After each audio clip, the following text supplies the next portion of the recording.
I was around 13 or 12 years old. I don't quite remember the date. I've always been a big, childish person, partly because of a car accident when I entered medium school that felt like it stopped my growth mentally. I barely had any friends because I was going through the whole weird looks bullying thing, and the only ones that were okay to hang out with me were younger people, or the people with the same mindset I had. Every year my parents would send me to a summer camp lost in the mountains where there were basically mountain activities like hiking, exploring forests, and all of that. For reference, I live in France, and I don't know how summer camps elsewhere work, but here it's basically an age classification. There were 3 groups: blue, youngers, yellow, medium, and green, elder. I was supposed to go into the yellow group because I was still too young, but for some reason I got brought to the green group composed of people that were 16 or 17, and everyone hated me for being so young and childish. The day I remember was one of the last. The instructors that were keeping an eye on us brought us to the deepest spot of the forest to have a picnic, and after that they looked after us and asked us if we wanted to play hide and seek. Everyone was probably too old for that, but they were still setting things up, to which most refused to even hide. I was a kid, of course, and was overexcited when they started counting, and I ran as fast as I could to a place super far away so they wouldn't find me. There was a smallish river. I jumped over it and after some steps felt a hand catching my hairs very violently. I tried to turn myself, but the hand just slipped to my neck and caught me hard. I was terrified and tried to fight back and to resist, but the hand that was restraining me was one of an overgrown man with a lot of strength.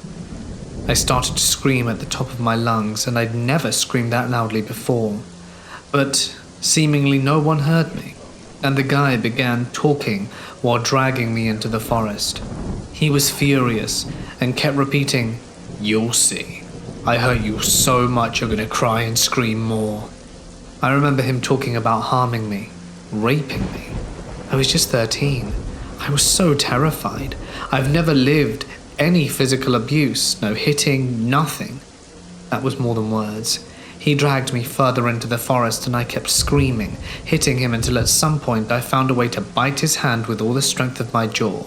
He screamed and backed away from the pain as his arm retracted. I escaped, turned back, and made the mad sprint of my life. I think the guy lost interest in me because he didn't run after me. I jumped back over the river and found my one only friend in the whole camp. I don't know if she saw what happened at all.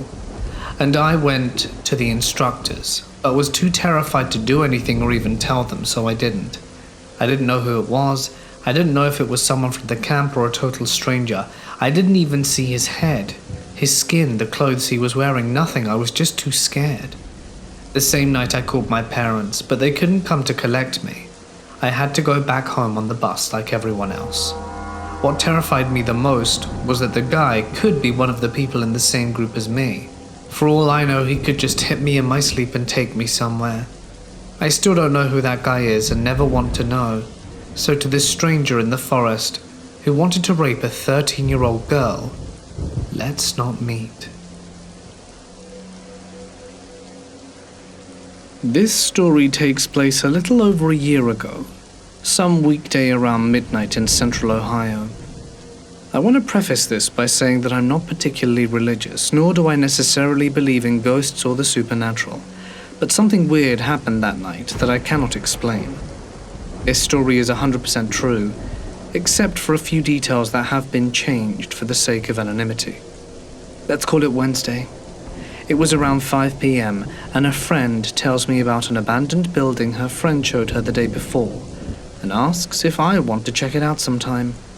Of course I do, but being the curious soul that I am, I wanted to go that night, whereas she could not.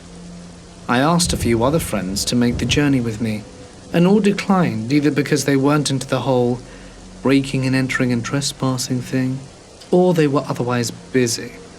So I decided to go alone. This isn't something I usually do, as I have a few close friends who are just as experienced as I in the urbex scene. and the three of us make an excellent team when it comes to stuff like this. I've gone to places alone before, but never with this little research done on the area. I couldn't find anything on the internet about the place, so I decided to say screw it and go. As I'm not one to back down from an opportunity like this, so I grab my bag, flashlight, camera, and I'm on my way.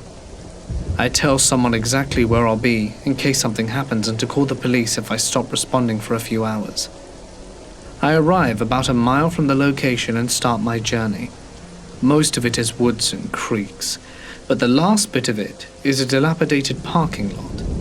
I get to the lot and see not one but 2 buildings to explore. This is turning out to be better than I expected. I choose to go into the building on the left as it looks more easily accessible, and I start looking for a way in. Around the back, I find some metal stairs that have been overgrown and look like they're close to collapsing, and decide to take my chances and slowly climb them, keeping my eyes on each step to make sure I'm not going to fall through anything. I climb the stairs just fine and go to the 2nd floor. The door is closed, but with a minimal amount of force opens just fine. No padlock or anything. And just like that, I'm in. I look around with my flashlight. This place is in better shape than a lot of abandoned buildings around my location. Part of the roof had been caved in from a falling tree, but everything else looked good. I walk around the entrance room a bit more and realize where I am. There are note cards all over the floor with basic information on people. First and last names, addresses, date of births, diagnosis codes, and inpatient or outpatient with a check next to one. I am in a psychiatrist's office. Nice. I love these kind of places, and insane asylums are some of my favorites to explore. I have a seat and look through some of the patient cards. I look up diagnosis codes and try and get a profile of the person. For no particular reason, just interesting stuff. After a bit of this, I stand up to continue my journey. Now the way this building is set up is basically a giant letter I, with the entrance stairs I used at the bottom, and a boarded up main entrance in the center. The only set of stairs to the 1st floor are at the top of the I. I look around some of the 2nd floor rooms and don't really see much, mostly empty offices with a chair or lamp in the room. I do, however, find a room that I assume was for children to play in while their parents were seeing a psychiatrist. It has a sandbox and some toys lying around, but I noticed that someone had taken their time to use the sand to draw a pentagram on the floor, and I chuckled. After seeing everything I needed to on the 2nd floor, I go down to the 1st. The stairs are steep and winding, but very sturdy, and I check the door to make sure it won't lock behind me and make my way down. The 1st floor is basically just a long hallway with rooms along one side and a reception area on the other. I start checking out the rooms on the right side, and after a few interesting rooms, break room, kitchen, storage closet with Christmas stuff inside, I come across this office with something interesting on the desk. Before getting to that, I want to pose a question. Why does every abandoned building have Christmas stuff in it? Like seriously, 90% of the buildings I've been to have fake trees, wreaths, garlands, or something like that. What gives? Anyway, back to the show. So, on the desk in this office is a set of post-it notes. On these notes are messages that make me feel a little uneasy, and they go like this. He's planning on letting the hostage out, 4:30. Do we have staff accountability yet? 4:35. Can Officer John escort Jane out the room? 4:42. This is where things got weird, and I snapped a picture and took them on my phone so that I could send them to my friends. As soon as I take the picture on my phone, the entire building begins to shake violently. My first thought was, earthquake. Now, I'm not speaking from experience, but I have to assume an old dilapidated building is not the type of place you want to be in during an earthquake, so I start to make my way out, only this time rather briskly. As I get upstairs, I notice the door I propped open to keep from locking me out, was now only slightly ajar. The small piece of metal I propped it open with was nowhere to be seen, although I didn't look very hard. As I'm walking/jogging my way out through this gyrating building, I noticed that every door I had opened upstairs was now closed tight. What the hell? Was someone messing with me? I didn't want to stick around and find out. As I was leaving the larger room I entered through, I noticed the door I came in was shut. I pulled on it, but nothing. The door wouldn't open. Now I'm pretty calm under pressure, but this one was beginning to be too much. I was starting to freak out a bit, and I made the quick decision to force my way out. Typically, I hate doing any damage to a building I'm exploring and usually try to avoid it wherever possible. But this was a special case. I wanted to get the hell out of there. Kick the door down? I've done it before, but this door didn't seem like it was going anywhere. It opened the other way and was very sturdy. Guess I'm kicking out the pressboard covering the window next to it.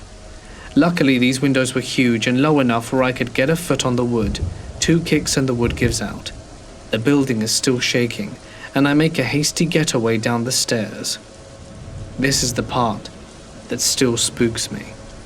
As soon as my feet hit the ground on the last step, the building stopped shaking. Completely. Everything around me was silent. I must have been going crazy. I know what I felt. I know what I saw. I got out of there and didn't look back. A few weeks later, my crew freed up and wanted me to show them the place even after I told the story. Oddly enough, every other time I've been there, nothing out of the ordinary has happened. I'm not sure what happened nor why, and I'm not one to believe it was a ghost or anything. But I'd be lying if I said it didn't shake me up. Was it just a well-timed earthquake? Possibly. But I heard nothing about it on the news the next day, and nobody else said they felt or heard anything. Any insight, whether it be spiritual, geographic, or anything related, would be wonderful and appreciated. Also, final note, I tried to go back to the building a few months ago, as a colleague and I now dabble in paranormal investigations, and the buildings from these stories were now demolished, both of them. It's quite sad to see them go, but I still can't find a trace of them online. It seems like this was all done rather quickly and under the radar. This happened to me when I was 15. My dad ran a wrecker service for over-the-road truckers. Late one night we got a call that a truck had run off the road and struck a tree 20 miles south of town. So my dad and I fired up the wrecker and headed south. When we came onto the scene, the truck and the trailer had run off the road to the right and smacked a tree head-on. It was one of those 100-year-old oak trees. This was back in the day when there was a cab over semi-trucks, or one of those without noses, or the engine is under the cab. The truck was still running, at an idle. The door was closed, but no driver was seen from the driver's window. The front driver's windshield was busted, and there was a large hole in the middle. The trailer was loaded with flat, quarter-inch steel sheets. Of course, it's pitch black, and we couldn't really see things that well when we first got there. Our impression was that the driver smacked a tree, hit his head on the windshield, and was already getting treatment somewhere else. So my dad set up the wrecker to the hook on the trailer, and he wanted me to open the cab in order to release the brakes. When I opened the door, I was greeted with the sight of the lower half of a body. When the driver hit the tree, a single sheet of steel broke free and cut through the cab, cutting the driver in half. The upper half of his body went through the windshield. I found the rest of him about 40 feet from the truck in a cornfield, and he was still grabbing the upper part of the steering wheel. It looked like he was frozen in time, still driving the truck. Needless to say, he went into a body bag with his lower half, and we worked through the night getting the truck and trailer back to town. This is one of my many experiences, having growing up in a wrecker service family. I work a long commute away from home and depend on the train. There were some issues that caused the trains to be cancelled for hours, which left me stranded about an hour and a half away from home. At the train station, there were a few others who were all heading to my city, and we decided to split a taxi. The people were woman 1, Lisa, heading to my city to see a gig. She was a bit tipsy. A guy called Kyle traveling with Lisa. They're not dating, but their conversation seemed to make out that they were very good friends. He was beyond drunk, and it made me a bit uncomfortable because he was pissing in a bush and kept making vulgar comments about Lisa's hot cousin. Then this other dude, John. He was traveling alone and mentioned that he lived in my city, just moved there, but was in the town we were leaving from as he just broke up with his girlfriend and was picking up stuff from her place. And another woman who I'll talk about later. This other woman decided to stay at her mother's house in the town for another evening, so drops out of the taxi ride. That should have been my cue to also drop out, but they had just rung the taxi and I didn't want to ruin it, as they already calculated how much we each needed to pay. I decided to ask Lisa if she could sit next to me, and she said she understood completely, and said that she would sit in the middle. So the seating arrangement was drunk Kyle sat at the front, me on one side, Lisa in the middle, and John as well. Mind, from where we were parked there was no danger to getting in from the other side, as there were no oncoming cars. He opened the door on my side and just stared at me. Then Lisa says cheerfully for me to sit on the other side, as she wanted the middle seat to talk to Carl more easily. John stared at us for a second time, then scoffed and slowly walked over to the other side and got in. The ride itself was awkward, as Lisa and Kyle were both drunk and dirty laundry was aired. That's how I gathered that they were sleeping together. Lisa was drinking, still before she finally said she needed to go to the toilet and was desperate. The taxi man found a public leisure center for him to pull into. She got out and went inside. Mistake number 2. I should have gone with her. I just didn't think about it. Normally I go with female friends in restaurants or bars, but because it was in a taxi and freezing outside, I just stayed. Kyle and John went out to smoke a cigarette. Then John came back when he saw Lisa coming out.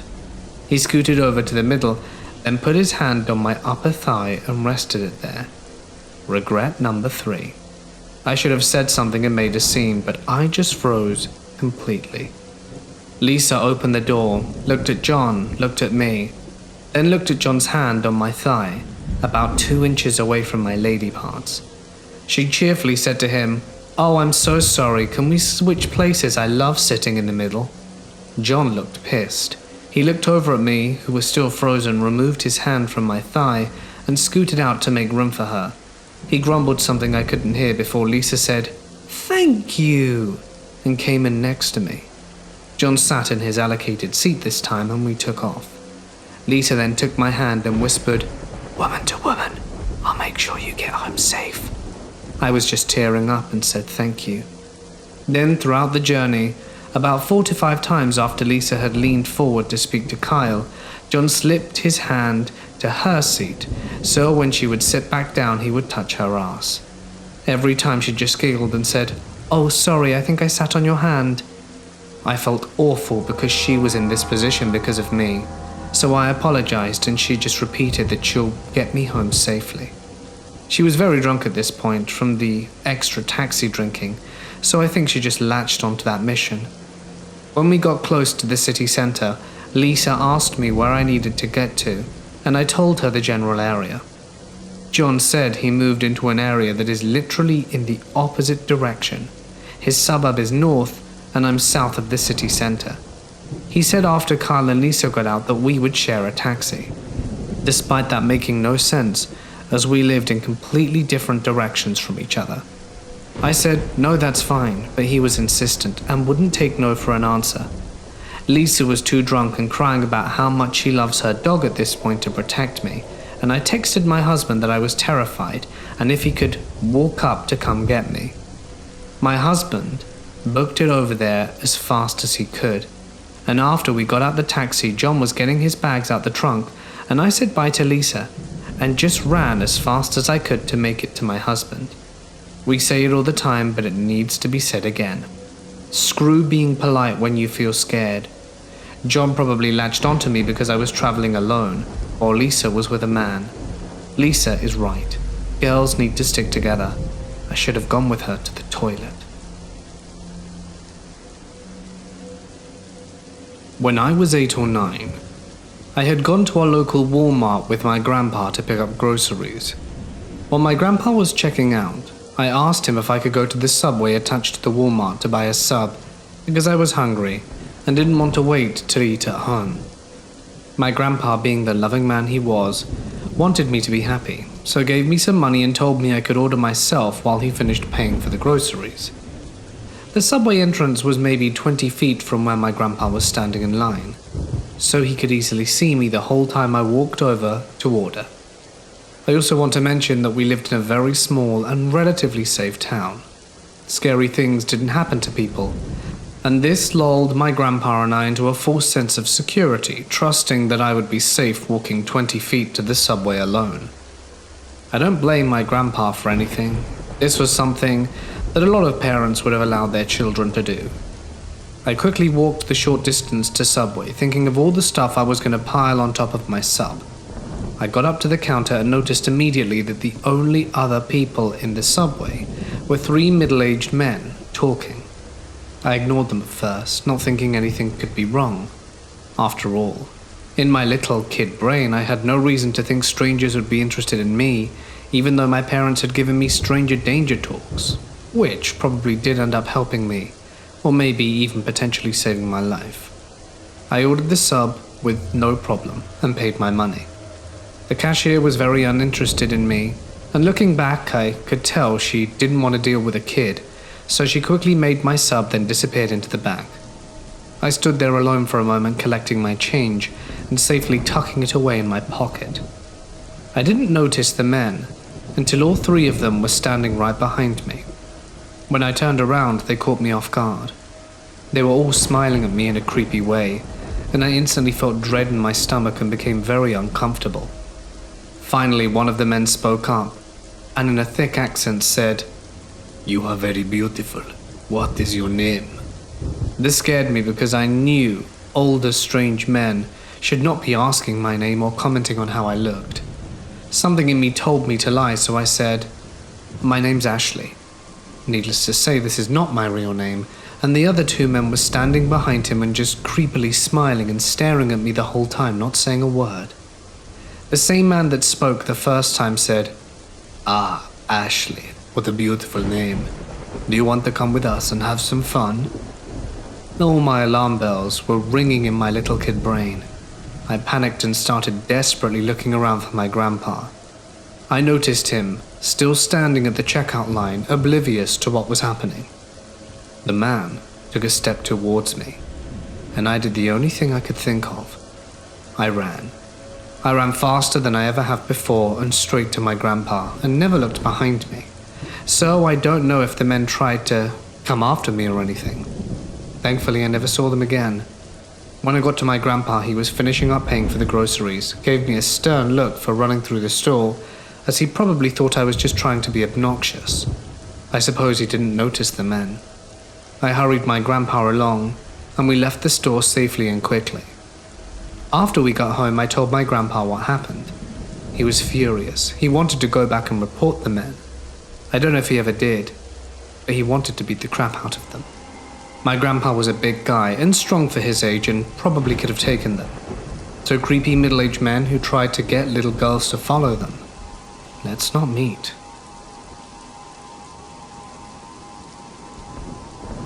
When I started working my last job, it was for people who had assisted living homes, beautifully built to accommodate the elderly. Days before starting work at a newly built house, the company owner had me take some things over there one evening. It was autumn and growing dark earlier, with nighttime closing in pitch black, where there were no lighted areas. It was an area where new homes were being built near surrounding woods, with very few streetlights. Upon entering the new house, I went to find the place and was told to put the stuff down. I walked around admiring the beautiful new rooms and furniture, although something seemed off. I knew that I was fortunate to be getting the full-time position on my preferred shift working in this beautiful new house.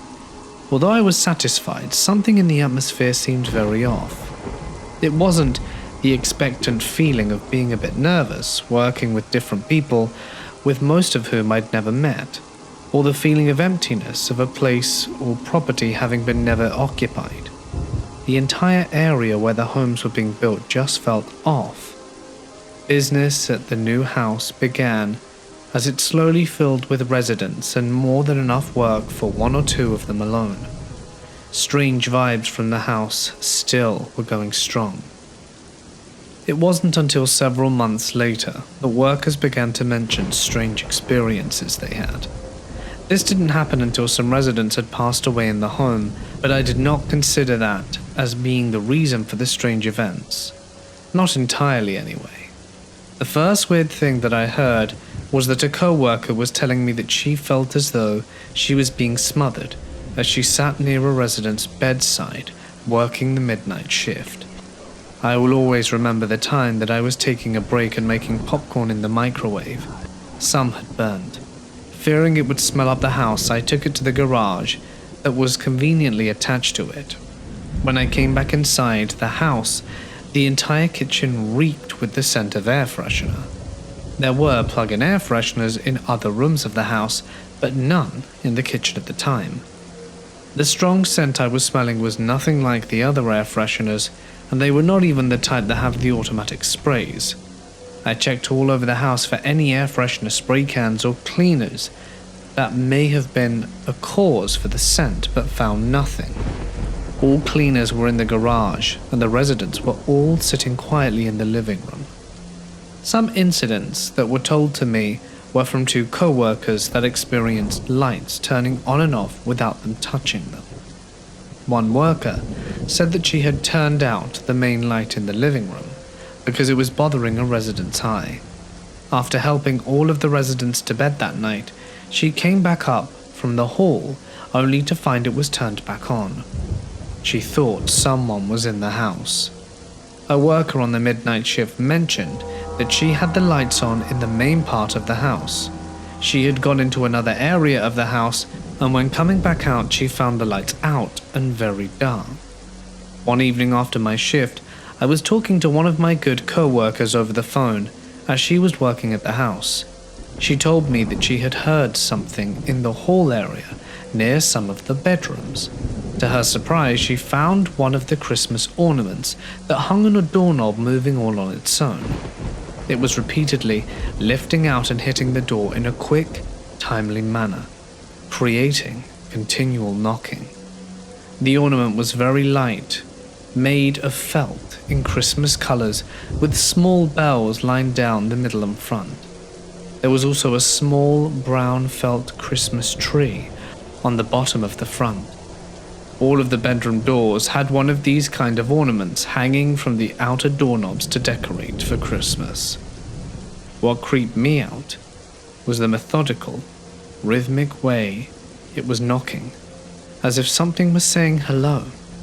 She took a video on it on her phone, and I asked her what she thought about it. She said she didn't know what to think. She wasn't one to believe in ghosts. I thought that maybe she was trying to play a funny prank on me. I tried to use a fan to blow the ornament and see if I could get it to move like it had been before. The fan just made it blow in all directions no matter what speed I set, or where the fan was placed. It seemed to me that if a string was used to make it move, the ornament could have been much heavier for a quick pull of gravity to make that precise knocking.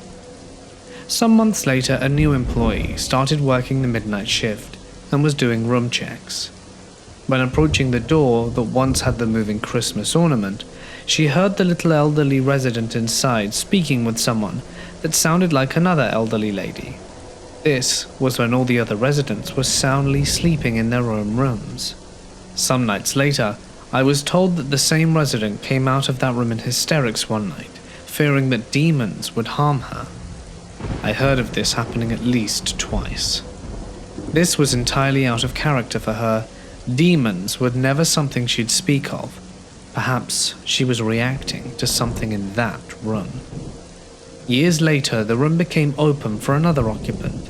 Another little lady came to stay. When she was being assisted to her room for bedtime every night, she always stood in the doorway making the sign of the cross and would say, "Bless the room." This I know to be true. I had seen her do it. No one had told her the story of it. It was as though she knew that something wasn't quite right with it. One afternoon, a worker came in for her shift, and the company owner also came in around the same time, needing some help, taking some stuff down to the basement. I stayed over my shift to help. We braced the basement door, which was designed to swing shut and automatically lock. My co-worker bumped a tall, thick drinking glass off the kitchen counter. It hit the hard tile floor, sliding towards the open basement door, and down the stairs it went. I could hear it hitting every step before landing at the bottom. It was a tall stairwell, and I dreaded cleaning broken glass. I went to retrieve it, not seeing any broken glass on the steps. When I picked up the glass, I could find no breaks, cracks, or chips upon examining it though, when I had been expecting to find it damaged in at least some way. There was also a kind of chaplain that would come to the house and tell inspirational stories to the residents. He would sing and play music to them and have them sing along. They loved him. I briefly mentioned to him about paranormal things happening around the house, and I asked him if he could bless the house, and he said a nice prayer. One day when I was at work, a frequent visitor called me over to her and shockingly told me that something had just whispered her name in her ear. Another day, when she was visiting, she mentioned feeling an oppressive, threatening feeling as she went through her mother's clothes in the closet. She said that she was going to bring in some holy water and bless the house. She and I were in agreement on never talking about anything we discussed about the house. One day not too long after, she brought in the holy water and we walked through the house in prayer. She marked each door in the sign of the cross with holy water, and the paranormal activity seemed to die away after that for a bit. One night, a co-worker working the midnight shift was putting up Christmas decorations on the fireplace mantle. She took pictures with her phone camera of how it looked when she was done. A picture I had her send to my phone shows eerie bluish rays near the fireplace mantle by the ornaments and by the Christmas tree. She told me she had done a video in the room and it showed some really crazy stuff, but she deleted it. It was fun to kid co-workers and put out Christmas ornaments like that one moving on its own. So I don't know what it was with the Christmas decorations, but something seemed strangely attached to them. The house owner apparently bought many of them at different yard sales. I had also worked with two good co-workers, each in different years, who noticed the strange feeling from the house and surrounding area. We often wondered and talked about possible causes of it. The final creepy experience that I recall happened one afternoon when I stayed after my shift and was talking with a co-worker and a visitor in the kitchen. We were talking about some of the weird things about the house, and she was sharing some of her own paranormal experiences that had happened in her own life. Right in the middle of conversation, 3 loud, distinct knocks could be heard coming from a nearby bathroom that was in plain view. We all heard it. None of us recalled seeing anyone go in there, and residents would have needed assistance walking anyway. We opened the bathroom door to find it dark and empty. Make of these experiences what you will, but I guarantee you that they are all true. In Canada, we have a scout system similar to the US. Our system is by level: Beavers, Cubs, Scouts, and Venturers. This happened during Cubs. So there was this house on the property of camp. Beautiful house, nice wooden smell, it was great. During this time, all the troops around us gathered for a weekend up at the house, and there were maybe 6 or 7 troops gathered. We would be doing wooden car racing and stuff. The house was split into 2 rooms, one for males and one for females, and there was a closet door connected to each room. At the time, there were maybe 10 to 20 guys in one room, and maybe 10 to 15 females. We would all be sleeping on the floors with our sleeping bags. After brushing, me and the guys went back down to the guys' room. We were talking, and one of the kids said that this place was haunted, and that the closet that leads into the girls' section was where someone was hanged. Now, I'm not gonna lie, I always had a strange feeling about the doorway. So much, in fact, that I specifically put my sleeping bag across the other side of the room.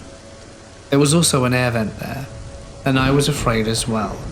So I then moved it into the middle. Even if I had to sleep in between two guys, I didn't mind.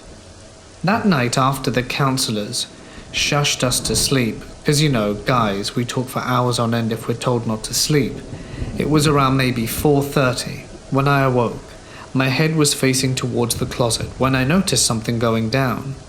The closet door was slowly opened. I was kind of stunned. Girls shouldn't be peeping on guys. That's when I see a shadow no bigger than 6 feet. It was crazy tall for its size. Now, best I can describe it from memory is like the color Vanta black. Google it. It was very blurry but crisp until the middle. It slowly inched its way across the wooden floorboards with no sound, silently passing each kid as it went by. I didn't want this thing to see me, so I turned my head and it passed more kids. The more it went down, I was now trembling. I didn't know what it wanted. It kept moving slowly, passing a few kids ahead of me. And then it happened. The more it approached me, the more I felt dread. Not only did I feel dread, but the air got colder. And not just like the physical cold feeling. It felt cold in my insides.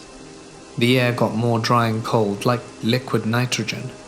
The greatest amount of that feeling happened when it passed me. I was maybe a few feet to the door, so when it went to the other entrance I was at, this thing was literally turning the doorknob. It pulled the door open and slowly exited before, strangely enough, shutting the door behind itself. That morning we were getting up from bed and walked down the rickety old steps. One of the kids said, "Did you guys see that shadow last night?" And maybe 4 kids' eyes widened. We all blurted out that we had. We talked about it for a short while, and let's just say after that experience, everyone's sleeping bag was moved to the other side of the room. I was exploring an abandoned multi-level tech school building for fun and creepy sensations about 9 years ago, when I thought I heard voices cooing down from the floor above me. I was already feeling a bit like Diablo, given how many spiders I had to kill just to get where I was. Then a rat fell out of a vent duct behind me, and I realized the voices were the augmented chatter of rodents. The walls were full of them. I mostly poked around and then got the hell out of there. Also eerie on that trip, in the bomb shelter portion of the building, there was a roasting spit that some homeless person had set up, and there was a dog skeleton where the fire would have been. Sad and disturbing that someone would be driven to eat an animal capable of empathy. But desperate times, I suppose. My mum is a trucker, and this is her story. She was driving through Arizona when she saw what she thought were leaves blowing across the road in the distance. This puzzled her, since there's mostly pine trees in northern Arizona. When she finally got to the leaves, she realized that they were migrating tarantulas, thousands of them. There were so many of them that her truck was sliding on their guts and she had to slow down. She stopped at the first truck stop and told her co-driver to fuel up, as he was sleeping at the time, because she wasn't going to step foot outside her truck after what she just saw. Her co-driver was passed since it was technically his off time, and he thought she was crazy, until he saw the tarantula guts and legs caking the inside well of the truck. She also outran a tornado in the Midwest. She was about to pull over and take cover, until she saw another big rig that was parked on the side of the road get tossed a couple of 100 yards like a toy. She called me and told me that she thought she was going to die, and she wanted her last words to be, "I love you" to me.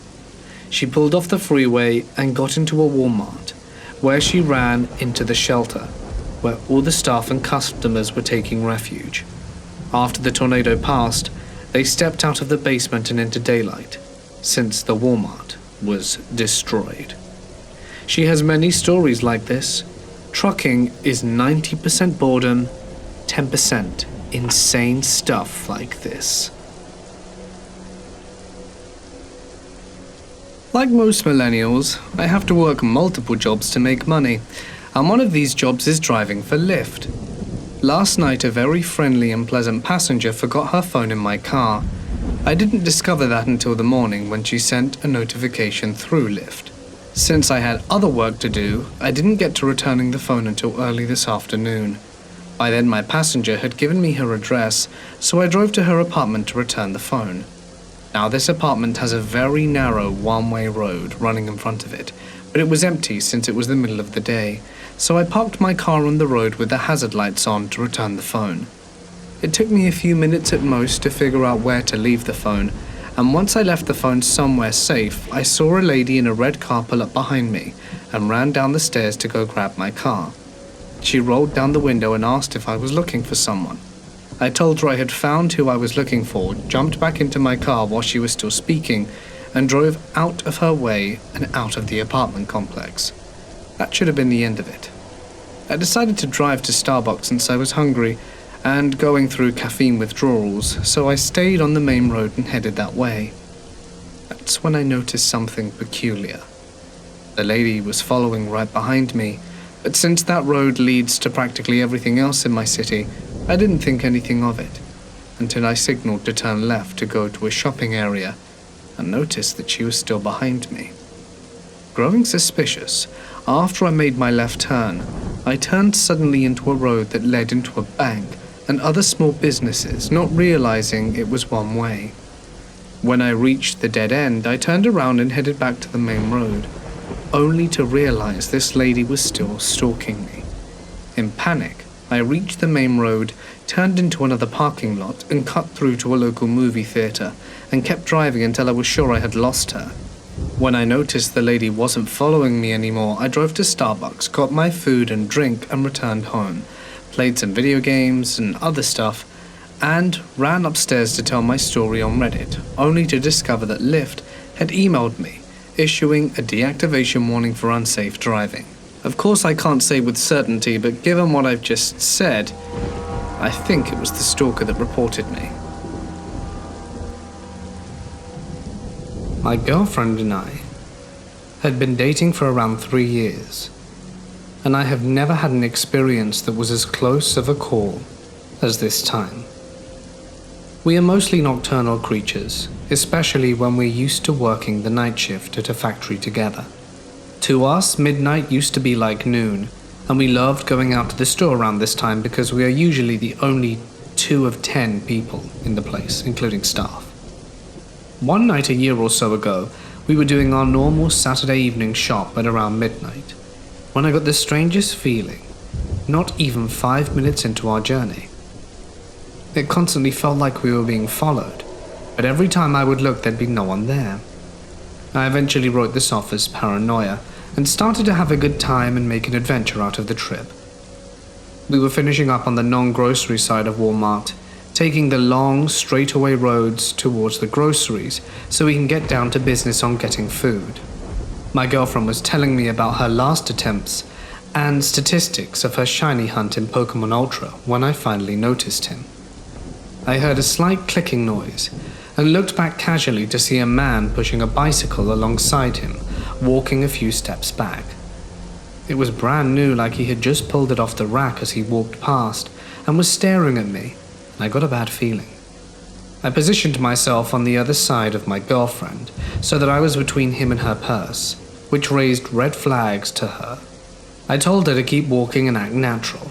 A few minutes go by and the man makes a mad dash around a median chip display towards us, stopped dead when he saw we didn't flinch. Now, I'm not exactly a muscular guy, but I suppose my 6'4" stature made him nervous about what I was capable of, since I was wearing heavy winter clothing. I never broke eye contact until he turns around and walks back in the direction he was following us from and vanished. For about 30 minutes we shopped around, wondering if I was just being paranoid still, and we disregarded it as much. That is, until we were checking out. As I finished checking out the groceries and got ready to pay, I saw the same man on the bicycle with the front basket full of food and a woman's purse in his right hand, pedaling as hard as he could. An employee made an attempt to grab him but was too slow and he got away. Then we asked a nearby employee if we just saw what we think we did and told them about what happened with us, and they said they weren't allowed to tell us anything and threatened to charge us with trespassing if we didn't leave immediately. To this day I have no idea if they ever caught the guy or got the purse back. We still joke about this, and her family says that it's possible I could have died if I fought back, but figure if he had a gun, he wouldn't have hesitated like when he did when he finally caught up to us. My sister, who passed away in October, had an ex-husband called Todd. He's 6 foot tall, and while I'm 4'9", I'm hardly very intimidating. But due to who I know, I can scare creepers pretty well. But Todd is a whole nother class of creepy. Now, I did not know he had a dummy account on Facebook, and I was talking to friends about attending an anime con alone. My fiancé Rick backed out and said he'd pick me up for dinner. On the day of the con, I was dropped off with my panel gear and was set to meet at the hotel with 2 friends, Danny, a girlfriend, and Jade. They let me keep my stuff in the hotel room so that I could enjoy the con, get my badge and prepare for 2 panels that I was running: Japanese mythology and fandom pride. I was excited but also felt weirded out. I did not own a smartphone back then or would have gotten texts from my sister. Apparently, the messages I did not get informed me that Todd and his new girlfriend were at the convention and he was looking for me. So around 9 p.m, I finished my first panel and Jade treated me to some food, if you call going to 7-Eleven for hot dogs food. We were enjoying it in the lobby when Todd, who I didn't even recognize, came over. He was hanging on the side of a seat and he was drunk as hell. I asked what the hell he was doing there, and he asked me why I wasn't home minding my fiancée like a good girlfriend. I was a little surprised by that, and went back to Jade and Danny's room to call Rick. Sure enough, Rick said he was coming to the hotel and to wait in the room. We did, and I heard something I never wanted to hear coming from the hall. Someone shouted, "He has a knife!" Danny looked out the door and saw Todd coming down the hall yelling for me. I went pale and wanted to hide in the bathroom. I felt sick. Danny closed and locked the door, hoping Todd didn't see us. Todd was caught, but it was so dim in the halls of the hotel no one could tell. He was banned for the con, thank goodness. Rick stayed with me all night when he arrived and helped me with the last panel. We decided to stop going to conventions for a year, and my sister and mum opted to extend the no contact order onto Rick and I against Todd. We have not seen Todd in 3 years and hope to never do so again. This took place back in 2016. I at the time was a 16-year-old girl at a summer camp. This summer camp took place at a college about 45 minutes away from me. I was there for filmmaking and knew everyone in the program. Yes, there were other programs such as dance, drama, and visual arts, but there was still a limited amount of people. The film camp lasted longer than all of the other ones, so by the last week, there were about 50 of us on campus, so you remember faces. There was a certain spot on campus where a lot of people would go to watch the sunset. 2 of my friends and I decided to sit out there. There were many people to begin with, so we felt comfortable. I should have mentioned this earlier, but the campus is located in the sketchier part of town, and there are gates at the entrance from the outside. As it got darker and darker, more and more people went back to their dorms. The 3 of us stayed out even in the dark. And there were street lamps, and I had my camera, and one friend has her laptop. so it isn't pitch black. It's around 9:30, and a man walked in front of us. We waved and smiled as he walked by. The only thing is, I've never seen him before. Even a week ago, before all of the other sessions left, I had never seen him before, and at most there had been 250 people on campus.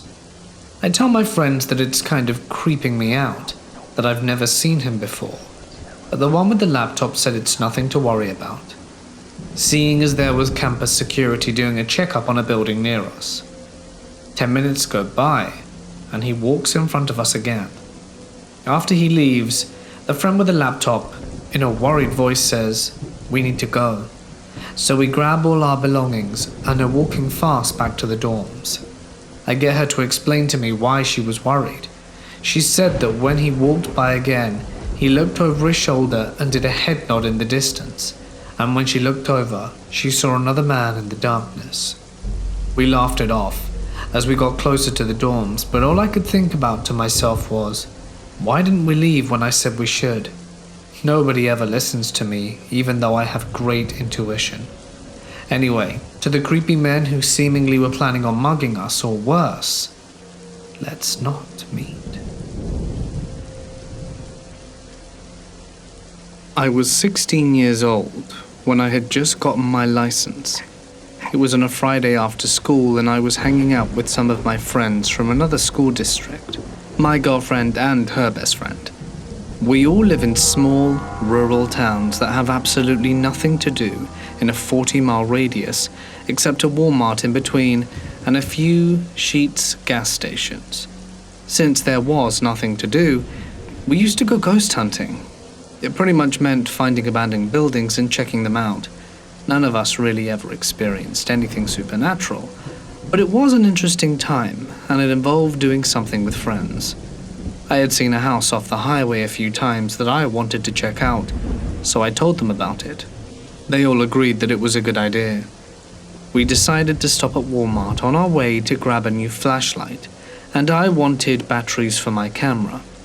2 of my friends and I bought a flashlight and 2 packs of batteries each, and I bought a 4-pack for my camera. We have a habit of keeping the batteries that come with flashlights as emergency backups because they don't seem to last as long. Armed with new flashlights, batteries, and energy drinks, we were more than ready to head to the house. The house was a 2-story one with a basement, all broken down, and was about a half-mile off the highway in the middle of a huge field. You could pretty much see it on the hill the whole hike. Just seeing it standing there with moonlight shining through it was creepy, let alone the idea of going in it. There was also a barn that had fallen down about 50 yards from the right side. The closer and closer we walked, the weirder and weirder it felt. Hair-raising weird. The front porch steps were broken, so we had to climb up to the porch to get in. Stepping over the debris from other people busting the place up, we made our way. On our way through the living room to the kitchen, my girlfriend claimed she felt someone pulling the hood on her sweatshirt, but I was the last person, and I was several feet behind. I figured she was either so scared that she was imagining things, or just saying stuff to try and freak everyone out. We made our way around the kitchen, and were on our way upstairs, when she gasped and spun around, claiming she felt her hood being pulled, and that I was an arse for trying to scare her. I swore it wasn't me, and we continued taking pictures all the way up. We made it all the way to the top of the stairs, and I saw a big hole in the attic, so I started walking towards it to take a picture. I snapped one on the way to it, and then another a little closer. The attic stairs were in a room to the left, and there was a hallway with rooms off to the right. We all went to the attic first to check it out, which was all the way up, and there was an old wooden ladder and a broken crate. We walked back down to the second floor quite disappointed. At that point, I was the only one with a flashlight out, so everyone followed me through the hallway to a room on the end to the left. It seemed really breezy in the room compared to the rest of the house, even though there were broken open windows all throughout. After the last person was about 3 steps in, my flashlight went out. It was still turned on, but it seemed like it went dead. The first thing I thought was, there's no way these brand new batteries went dead in 20 minutes in an LED flashlight. Almost instantly after, I heard someone say, "My phone's dead. Yeah, mine too," from my girlfriend and her best friend. One of my other friends pulled out their flashlight, flicked it on and off, and nothing happened. I pulled my camera from my pocket, took a picture with the hope of maybe catching something weird, but the screen was black, with a flashing, red, dead battery symbol. At that point, we were all weirded out and practically fighting each other to leave. Once we made it to the stairs, the flashlight worked again. My camera had about 3/4 of a battery bar, and the cell phones were able to be powered back on. I got goosebumps and tensed up, and we hastened our pace down the stairs and figured the easiest way out would be through the basement door that we saw under the porch on our way in, since the porch stairs were broken. Sadly, it wasn't the least creepy way. We made our way down through the basement that turned out to be a basic maze and looked like it had been in the Blair Witch Project. We fought our way through the vines that had grown over the door to the outside and made our way from the house. About 200 yards from the house, we heard what sounded like a tin food can being spiked on the ground and then rolling down from the basement steps. I don't even remember seeing a tin can anywhere in the house, and we all began running as fast as we could while being careful not to trip over something in the high weeds. Once we returned to the car, we tried to theorize what the hell just happened, and I started looking through all the pictures. They all just looked like dust particle-ridden pictures of an old house. Except for one. When I snapped the 2 pictures of the attic, the first was just like all the others, but the second had a thick, white smoky mist over the whole. It wasn't cold, just a coolish night, so there's no way it would have been breath mist, and no one smoked. To this day I get goosebumps and a little glassy-eyed every time I look through these pictures. I posted them to a forum for people into the paranormal, and everyone told me I had to make an interesting experience post, and that I'd taken a very interesting picture. I'm not a trucker, but a dispatcher. We had a driver who had, shall we say, an odor problem. I'm not talking like body odor like sweat. I'm talking like stale urine. Any time he'd come into the dispatch office, it was a race to have him leave again. The kind of putrid tang that would make you gag immediately and completely involuntarily, regardless of your best efforts.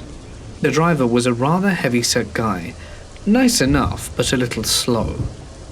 We let it go until we started getting complaints from customers about the smell. Now this driver was a flatbed driver, meaning most of his deliveries were onto construction sites, job sites, steel and lumber mills. Therefore 90% were outdoors, and in the company of rough and tough dudes who otherwise wouldn't give a damn what you smelled like. We get a couple of phone calls a week from a job foreman saying that they wouldn't take this guy onto their site anymore because even outdoors the smell was so bad for the workers. We started delicately attempting to bring it up, trying to urge proper hygiene. He claimed he showered every day or at least every other day at worst, and that he just smelt like that and has had the problem for as long as he could remember. There was nothing he could do. At some point he had to bring his truck in for maintenance. It was a company truck. He didn't own it. But we don't rotate trucks, so we had the same one for months. Something had to be checked in the gear shift, so the mechanic had to get inside the truck. Upon climbing into the cab, the mechanic promptly did a 180 and puked out the driver's side door. It was then that the big piss bucket was discovered.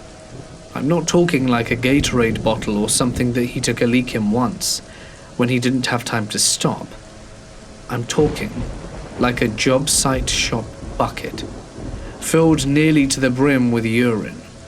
The floor around it was wet, indicating that part of it had splashed out.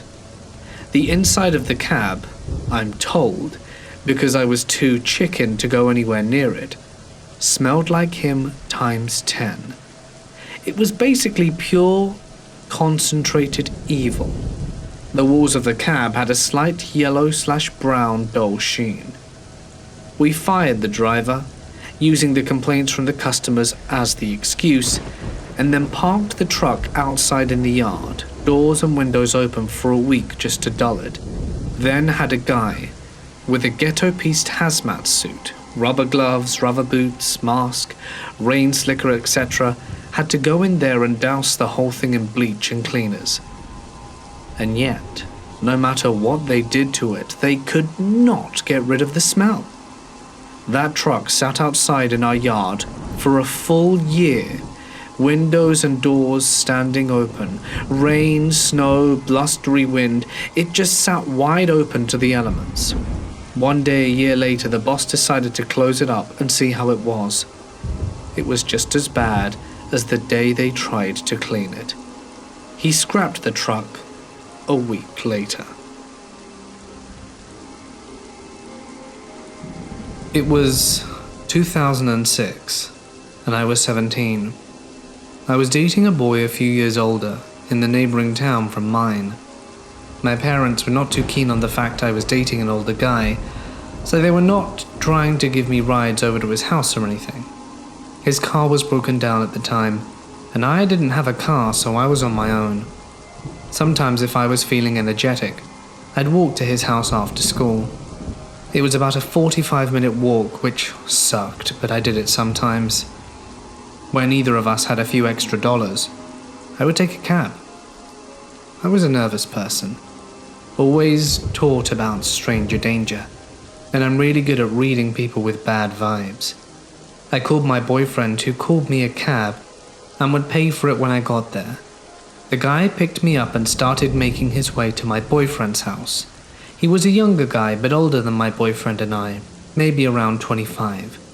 Right away I got sketched out by the way he looked at me, staring at me up and down, and insisted I sit in the front seat. He said his back seat was pretty messy, and liked to chat. Red flag number 1. It's a cab. Why is your back seat messy? I was getting serious bad vibes. I got in the front and thought a quick 10-minute cab ride will be over soon. I messaged him to tell him I was in the cab and that I would be there at 10 minutes. The driver just starts talking, asking me questions about my life and whatnot. I don't remember the exact details, but I do remember telling him that I would be going to my boyfriend's house, but he had to get another person and drop them off first. I was like, what? And alarm bells were going off in my head. I was thinking that this is not what normally happens, but he is a guy who worked for a legit cab company, meaning his job knew where he was, so he couldn't do anything, right? He got on the walkie and lied to the cab company, saying he didn't pick me up yet and was going to another fare closer by first. I planned on jumping out the cab and running if he tried anything.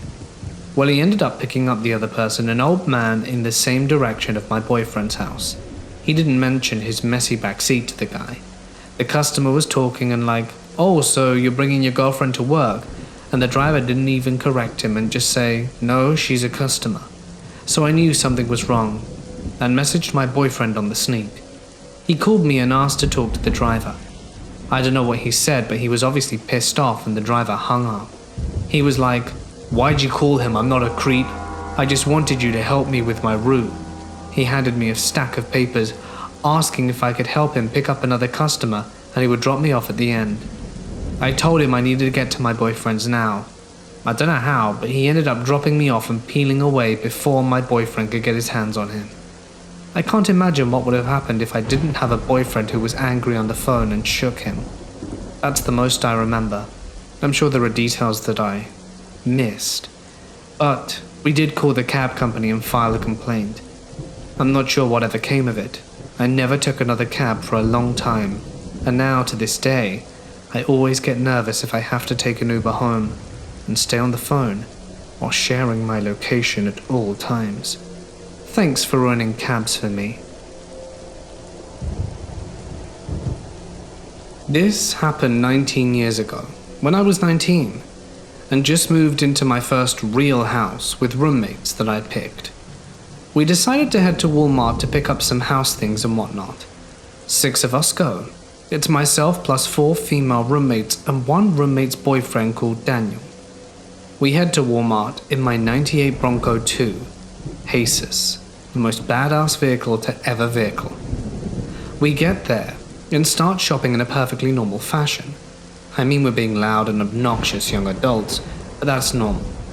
Now, for the story's sake, I need to let you know that I am a talker. I talk to everyone. I compliment strangers, say hello if we make eye contact while walking, that sort of thing. I will not say that I do not know a stranger because I am terribly shy when I'm alone, but when in a group, I am very outgoing and friendly, and that was my mistake this evening. We're 2 hours in, and we pass this dude probably our age, but no one can really tell. As I glance up, we make eye contact, so I feel obligated to say hello, and we all go about our merry way. Only, he went about our merry way. We are in this store for a solid 45 minutes, haven't even gotten halfway through, and he crosses our paths again.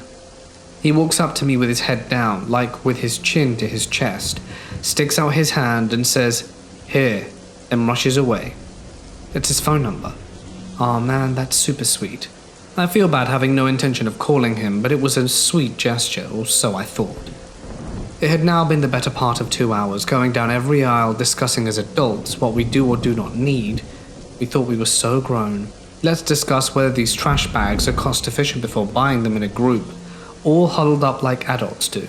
And we cross paths with him once more. He stops in the middle of the aisle and just stares at us as we pass. I'm a little weirded out, and so is Daniel, the roomie's boyfriend, and he grabs my hand and starts acting like he's my boyfriend. The guy proceeds to follow us through the remainder of our journey. We get to the checkout. There are 5 girls, each with a full cart. Poor cashier. I know she was just done. And we see him 4 lanes away checking out with a soda. Daniel is getting uneasy and pissed off, so he grabs my waist and loudly shouts, "Let's go, babe," or some stuff like that. And we walk out. He walks out with us. We get to my car and begin loading things, and this guy goes to his car and just sits there staring.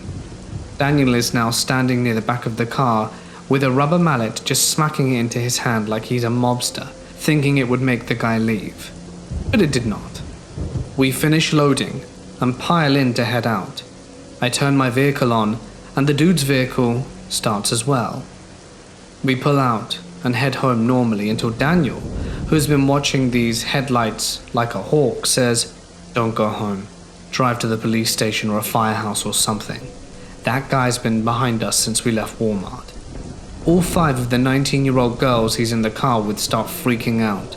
The dude stays with us until we turn into a fire station, and he kept going. And we sat in the parking lot for a good 20 minutes to half hour, looking to see if he'd come back. He didn't, and we head home. This event is why I haven't been back to Walmart since. I still talk to random strangers though. I can't help it. I really like people. But to the Walmart creep, let's not meet again. I'm going to take you back a few years to when I was working at McDonald's. For context at the time, I was a 16-year-old female. Now at the McDonald's I worked at, when you are on headset, you answer people at the drive-thru. You are normally required to be at the first window to also take payment. My job position was customer care manager at the time, so my job was to be on the front desk, but 99% of the time, they required me to be behind tills. So I was having a normal day, working a long shift, but having a normal work day. I happened to be on headset, and first window that day too. My headset buzzes, letting me know there's someone at my drive-thru lane. I go through to the first window to answer my customer, and this is how the conversation ensued. "Hello, welcome to McDonald's, what can I get you?" "Oh wow, you got a beautiful voice." His voice was grunty and husky sounding. Not off-putting, we have all sorts of customers come through McDonald's every day, so it didn't give me the creeps or anything. "Thank you, sir, how very flattering. What can I get you?" "I haven't decided yet." There's a long pause here. "Can I come to the first window to decide? I want to see who I'm talking to." Now we weren't very busy at this point. The creeper hadn't actually creeped me out. I mean, all he'd done was pay me a compliment, and we quite often had people complaining that they preferred face-to-face contact, so this certainly wasn't out of the blue or unusual. "Yeah, sure sir, that's fine." "Wow, you're as beautiful as you sound." Thank you, sir. Have you decided what you're going to order? Are you an option? I laughed nervously at this. It was my first job, and I wasn't the rude kind of person where someone was paying me a compliment. I must also point out this guy must have been in at least his 60s. I remember he had one lazy eye that looked to the left, painfully awful teeth, and patchy dark brown hair. At this point, I was a little bit uncomfortable, but was still more than willing to take his order. I'll have a cheeseburger. Okay, sir, that'll be 99p. Are you paying cash or card? Without answering my question, he started asking me where I'm from, how old I was, etc. But it wasn't until his last question that I got super weirded out. What time do you finish work? 7:30, why? I didn't actually finish at 7:30, but 7:30 was the first number that came into my head when I blurted it out. I finished at 8 and would probably do some overtime too, but I wasn't about to let him know that. I can meet you if you want. I can pick you up outside and we can go somewhere. All the while he's saying this, he has this horrendous grin on his face and keeps winking at me. I'm really sorry, sir. I'm not allowed to meet customers outside of work. It's against employee policy. This was utter bull, but I needed him to leave me alone, and he carries on being insistent but not getting the picture, and I cut the conversation short. Anyway, sir, sorry to be rude, but can I have the 99p for your cheeseburger? Ah, yes, sorry. See you at 7:30. Off he drove to the next window and I was gobsmacked. I'd already said I wasn't going to see him. I was a little bit shocked, but was not going over there to give him the satisfaction of talking to me again. My co-worker came to me and said, "Ew, that guy had a major crush on you. I wanted your number, but I didn't give it to him. He's old enough to be your dad, if not older." Anyway, I explained exactly what happened and how uncomfortable it made me. 7:30 came around and my co-worker spooked. The creeper was actually waiting in the car park for me, just like he said he would. He sat halfway down the car park and you could see him just staring in. Our car park wasn't very big. It only had 4 rows of parking spaces, so he wasn't that far away and would have clocked me the minute I walked out the door. At this point, I'm freaking out and head to the back of the store where hopefully he can't see me.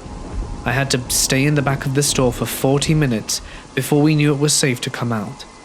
Fast forward a week and Creeper is back on drive-thru, and guess who's back on headset at window 1? Me. I heard his voice and recognized it straight away. "I was hoping I'd hear your voice again. Why didn't you meet me the other day?" 1 second, sir. I'll be with you in 1 second. I immediately handed my headset to my manager and gave him a quick briefing of the situation.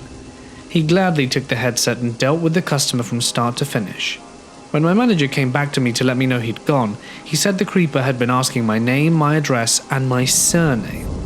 My manager said he was the most creepiest guy he'd ever met, and I was never to have anything to do with him again. If he came back to work while I was there afterwards, my manager would have to head me to the back room while he dealt with him. He still asked about me every time. So to the creepy McDonald's guy, let's never meet again. This happened when I was a 9-year-old lad, at a church of all places, long before my drug problem ever started. So, you guys can know for a fact I wasn't tripping. My church was having a summer camp type of thing for all the kids during the school holidays. My parents wanted me and my cousin, who was 12 at the time, out the house and sent us along. So there we were, a group of around 50 kids in this huge church with around 5 youth leaders. We were watching movies, playing games, and whatever else. Things are good. One day everyone is outside, playing some weird ball game. The sun is out, and the day was good. I figured I'd go inside to grab my cap so that I wouldn't get a sunburn. Worst mistake ever. I go inside. Keep in mind it's a big church and my bag is right in the front. I see it and think, that's weird. Wasn't it more to the back where I was sitting? I say screw it and take a stroll to the front and open my bag, looking around for my cap, when I hear someone whistle for me. I turn my attention behind me to the huge whiteboard that the projector hits, and there he is. A man, skin as white as snow, his ashy hair falling down from the sides of his fedora. He's dressed in a suit. He waves at me with cold eyes and a crooked smile. I drop to the floor, my body starts shaking uncontrollably, and I don't know what to do. It feels like my heart's gonna burst. In comes my cousin with another girl who we became friends with. They're shaking me and I don't know what to do. They call in another lady, a youth leader, and they watch over me, and I eventually stop. They pick me up and want to take me to hospital, but I tell them it's fine. I'd never had a seizure before, and I didn't even get what the big deal was. They rush me outside and carry me through the crowd to a car, and in the crowd there he is, clear as day, tipping his hat before vanishing. They rushed me outside and called my parents. I told them what happened, and my parents were pale. I've had a history of experiences like this, you see. The pastor convinced them to let me stay, and apparently what I said to my parents before they left was, "Look at how they run around in the circle with the children," as I pointed to the kids playing. I still think about the white-skinned man from time to time. Fun fact, when I was a baby, a random lady approached my parents and told them I was a special baby, and walked away. Maybe that's why I see all the weird stuff.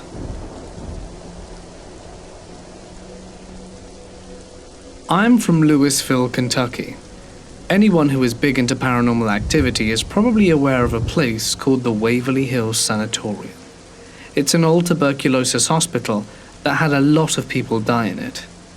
Anyway, I did security tour / caboose video work for them for about 2 years, from 2005 to 2007.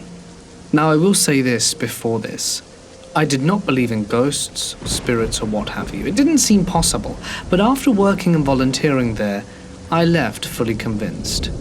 Too many experiences to count, but I'll list the ones that got me the most.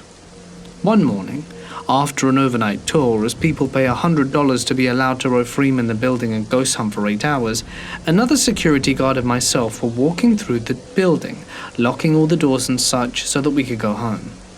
I was walking down the hallway when suddenly out of the corner of my eye I saw something or someone run. That was freaky. What really scared the crap out of me was the fact that I also heard bare feet slap the ground as they ran. We took off after them and should have cornered them, but there was nothing there. Scary stuff. Anyone ever watched Celebrity Paranormal Project on VH1? Well, they came and filmed there. Gary Busey, Hal Sparks, and some other celebrities I didn't know were there for that episode. I will tell you, VH1 rigged the hell out of this place. Most of the stuff that happened on this episode didn't really happen. I won't mention what to spoil anything, but still. What was real scary was after a long 12-hour day of myself PAing on set, I stayed behind to do security. 3 crew members came after hours to check the place out, and I think it was the camera rigging guy that I took. We went into the building on the 3rd floor and sat in the middle of a hallway. We sat there for a while, and I'll never forget. As we were sitting there, I was looking one way as he was looking another. Now I will mention that in this building there are 5 floors, with electricity only running to 2 of them, with the exception of exit signs, fire codes and such. And while I'm looking down the hallway, suddenly, the last room I can see starts to light up from inside. I instantly get up and begin to walk over there. The light in the room was hovering, as if someone had a flashlight and was waving it around. I got about 10 feet from the door and shut it off, so I ran in there and there was nothing. I looked out the window to make sure no one was messing with me and called the other guard in the building, but he was on the 5th floor. Totally unexplainable. But the one thing that to this day gets me the most is something that I actually got proof of. Another night, me and another security guard were wrapping up a half-night tour. Like the full night tour, but only $50 and 4 hours. As we were walking on the 2nd floor, the guard stopped me. We looked down the hallway and saw the interior / exterior doors were wide open. These doors were installed after the current owners bought the place, and they are big, heavy doors that lock, and you can't unlock them from the outside without a key. Anyway, the other security guard swore up and down that he saw a tall dark figure walk out the door, but I didn't. After a little debate, we decided that maybe it was another security guard and we didn't want to lock him out, so we left the doors open. A few days pass, and while I'm there I hear two other security guards talking about something they witnessed. When I spoke to them, they told me both the same story, how they both saw the tall dark figure and went running after it. That's the moment when I suddenly realized that there was a motion detecting camera on the door, so I hit the computer to see what I could find. What I saw was crazy. The door that was shut, out of nowhere, just suddenly swings open by itself and there's no one around. Timecode on the camera showed how the camera would kick on when its motion detected. Like for a moth or other bug. The door swings open and no one was there. 4 hours passed and the next thing on the camera was the guards running out the door. Scary place, man. I highly suggest visiting it if you get a chance. This didn't happen to me, but my father told me last week, about a few years ago when he was driving a road train here in Queensland, Australia. It was him and 3 other road trains, I think, and he was the second guy in line. Some guy tried to overtake all of them before the overtaking lane ended. This lane wasn't very long, about 1 kilometer, and they were few and far between along this road. Now this guy had run out of room by the time he had gotten to the truck at the front, and so he went off the road and rolled his car. The trucks all stopped, and my father got out and ran towards the car, which was now on fire. The first truck driver was much closer to the car than my father was, due to these trucks being a good 100 meters long. When Dad got there, the truck driver just had his hands in the air to say, "Nope, I can't handle this." What he had seen was the man still conscious, flailing about in the car burning alive. Dad didn't want to see something so horrid that he didn't look, but he was still haunted by the fact that there was a man alive 1 minute ago driving past him, but was now in the burning car that he saw ahead. The truck driver still has PTSD today, and can't get over it, and feels terrible, despite the fact it was 100% definitely not his fault. Driving back from the road trip, someone tried overtaking my father again on that same stretch of road, not 2 kilometers away from the night before. There were police up ahead, and the guy was up to about 200 kilometers an hour just to get ahead of Dad before the lane ended. So he slams on the brakes just before he can get seen by the coppers, and Dad says he barely braked in time to not send him flying ahead, due to road trains having a much harder time braking than a car does. They get pulled over, and my dad abused the hell out of this guy, because he was still upset about the night before, and he sure as hell didn't want to see that again, and the guy acted like he had no idea what he did. I have never seen my dad afraid, but I could see in his eyes how scared he was when he told me this, because that moment terrified him so much that he could have been the guy who had taken another man's life so quickly. I hope that people can understand that trucks, especially road trains, don't have the same capability as cars. You should know how to act around them and how they work.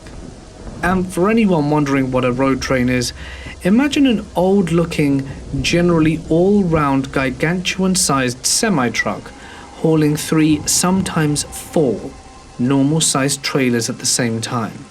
Yeah, hauling that much stuff, of course it's not going to be able to stop as fast as your 1994 Honda Civic. I'm a 26-year-old female living in a big city. I work every day, even during the pandemic, and take public transportation to work, so I've dealt with my fair share of men aggressively trying to talk to me, or even sometimes look for a fight. I put a deposit down on my own apartment, so I was across the city dropping my deposit off. It started pouring, so instead of making the arduous journey home on the bus, one transfer and lots of walking, and I didn't have a raincoat, I decided to call a lift. My driver gets there, pulls up, and is motioning for me to get in. I notice he isn't wearing a face mask, so when he rolls the window down, I say, "Oh hi, I'll just wait for you to put your mask on." He then comes out with, "What the hell does it look like in my hand?" I was a bit taken aback. "Oh, I'm just waiting for both of us." He hesitated a second, then gave me an angry scowl. I don't think I've ever experienced anything like this from a stranger, just pure anger, like if I were in front of him he would have murdered me. I swear it was that intense. He then said, "Do you think I need you to tell me to put it on?" No, I'm just waiting," I reply.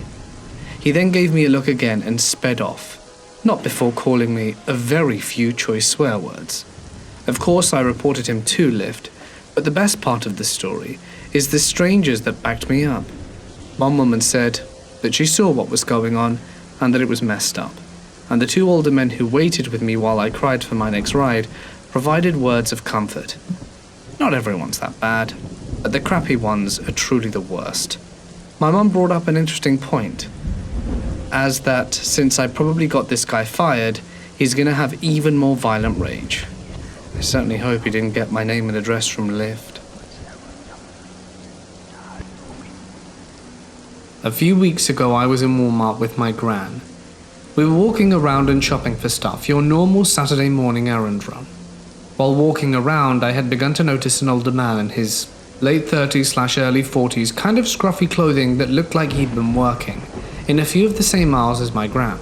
I thought nothing of it since it's Walmart and it's not that big of a store.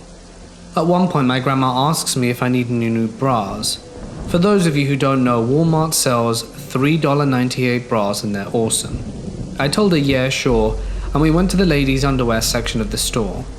My grandma went to look at bras, and I went to see if they had any matching underwear when I noticed the man again.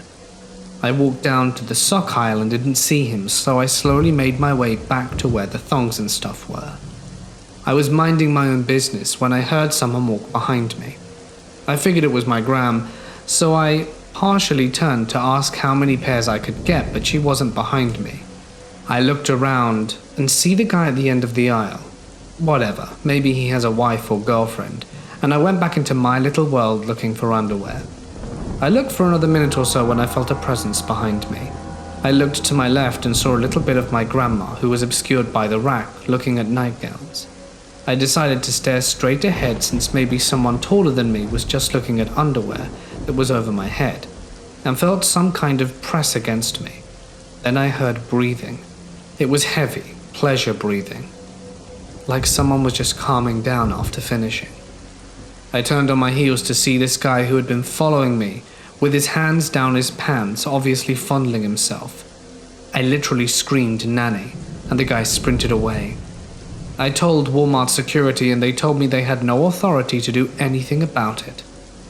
I just can't get that sound of his breathing out of my head.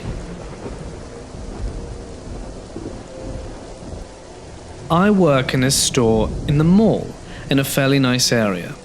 I work right by the main doorway, which people come in and out of all day, unsurprisingly, and people hang out in the vestibule area between the outside and inside doors waiting for the bus to come. I usually work alone at night, lock up and leave through the same area, walk to my car and go home. 2 days ago, I end up working a morning shift and get to leave at 4 p.m. while it's still light out. Mind you, I'm a 22-year-old slim blonde girl and usually get mistaken for a 13-year-old. This day, I was wearing a pink sweatshirt, pink leggings, and my hair was in a ponytail, so I guess people could mistake me as young. Otherwise, normal day, whatever. I'm walking towards the vestibule, and when I push open the first set of doors, I always check if there's someone behind me, to see if I should hold the door open for them because I don't want to seem rude. So I see an Asian guy, tan jacket, car keys, casually walking a good distance behind me. I don't want him to try and hurry up, so I hold the door open with my foot for him to walk through while I check my phone. He walks through the door, grabs my arm and says, "Come with me. I know what you stole." He's grabbing my arm pretty hard and is pulling me.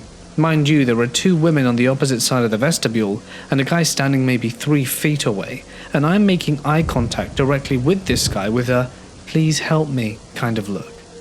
The Asian guy continues saying, "Come with me," and is partway through the door to the outside, and I'm keeping my distance, trying to keep my arm close to my body and pull back. I think I mumbled something like, "I don't want to." I was so confused and couldn't even comprehend what I was doing. I thought for a second, is he joking? Does he think I'm someone else, or is he messing with me? Is he mentally ill? And if I pull back enough, is he gonna let go and casually walk out the door into his car and drive off? Me and the dude that were just standing there the whole time just had our jaws dropped looking at each other, just trying to communicate what the hell that was. He thought the same thing. He ended up walking me to my car, telling me that I needed to report it.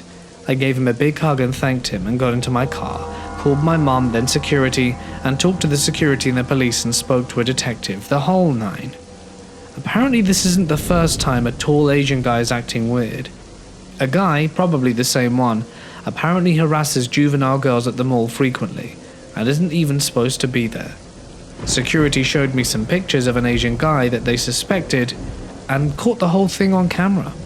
He apparently walked in only 15 minutes before this happened. I'm still kind of shaken. I'm putting in my 2 weeks on Monday. This happened 3 years ago when I was in scout camp. I was part of older scouts, so we were the ones entrusted to guard the camp at night. Every day a patrol is chosen, and they need to guard the camp with 2 people guarding it for 2 hours, then shift roles and pass it on to someone else in our year group. That night it was our patrol to do the job. Since there were 5 of us, I didn't have a partner, but a guy called Nick volunteered to join me. Nick was from another patrol, but he was the cool guy, handsome, funny, strong, and I was happy because we didn't know each other well, and at this point was the occasion to get to know each other a little bit better. And he was strong, so I wasn't scared of guarding at night. In the night, one of us would go look around the camp while the other guarded the campfire. I heard some weird noises that night, but it's a forest, so I didn't really think about it. After that, I told him the first episode of Stranger Things to scare him, and it worked. When there were just 20 minutes left, we decided to go together to look around, quickly finish the job and go back to sleep. After a few minutes around the camp, we arrived at the quarter of the young wolves, who were the junior scouts, in which my sister was a part of. I started to walk in their quarters, reaching the wooden gate they built, but when I crossed the gate I stopped moving. I don't know how to explain this, but when a weirdo on the street comes towards you with a knife, and all your senses are telling you to get away from danger. Now, I had just been hit with the same feeling but 10 times worse. All my senses were shouting, "Danger, get out," as I felt a fear so strong, I was petrified for a moment. I felt a presence. I don't know what, but I felt something in the dark. I couldn't see anything in the darkness, but I was sure that there was something out there, something really dangerous. I was just standing there for what seemed like years, but suddenly, Nick grabbed my shoulder. He was pale, sweating, and scared to death. That was when I realized that he experienced something too. I never saw him like this before. This strong guy, so sure of himself, who's everyone's friend, was scared like a child. And I was too. For a long time we both just looked at each other, and then he said to get out of here. We went back to camp and didn't talk to each other. 2 days later in the morning, when there was a flag lifting ceremony, Nick and I noticed that a girl was missing from one of the patrols. When the ceremony ended, we asked the girls why their patrol is incomplete, and they replied, "Katie passed out last night when she guarded the camp with Lily." We were both shaken, and I asked, "Why? What happened?" The girl named Lily replied, "We split up. I went to go to the plain side and she went deep into the woods to the wolves' quarters, and I heard her scream, ran back and saw her passed out on the ground in front of the gate." We looked at each other with Nick, and we knew what the other was thinking. We go talk to the girl in her tent and asked her what happened. She was really uneasy and wanted us to go away, but I asked her what she felt. That's when her facial expression changed. She was scared.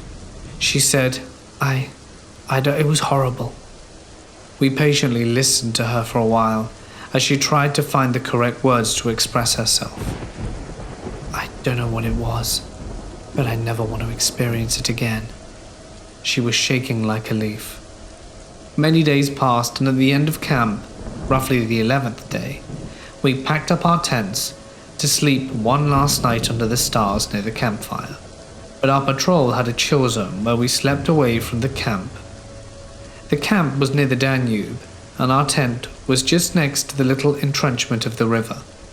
There was an old chair buried half in the sand, probably a fishing spot for someone, and it looked so chill sitting down and looking over the water flow that it gave us an idea. We didn't move the chair, as it was like a part of the river, and near it we set up 4 hammocks in place and just chilled there every time we had a chance. So the last day we decided to sleep in there. I didn't bring myself a hammock because I can't sleep in one, it's too uncomfortable for me, so I slept on the ground between the hammocks of my friends, forming a pentagonal shape.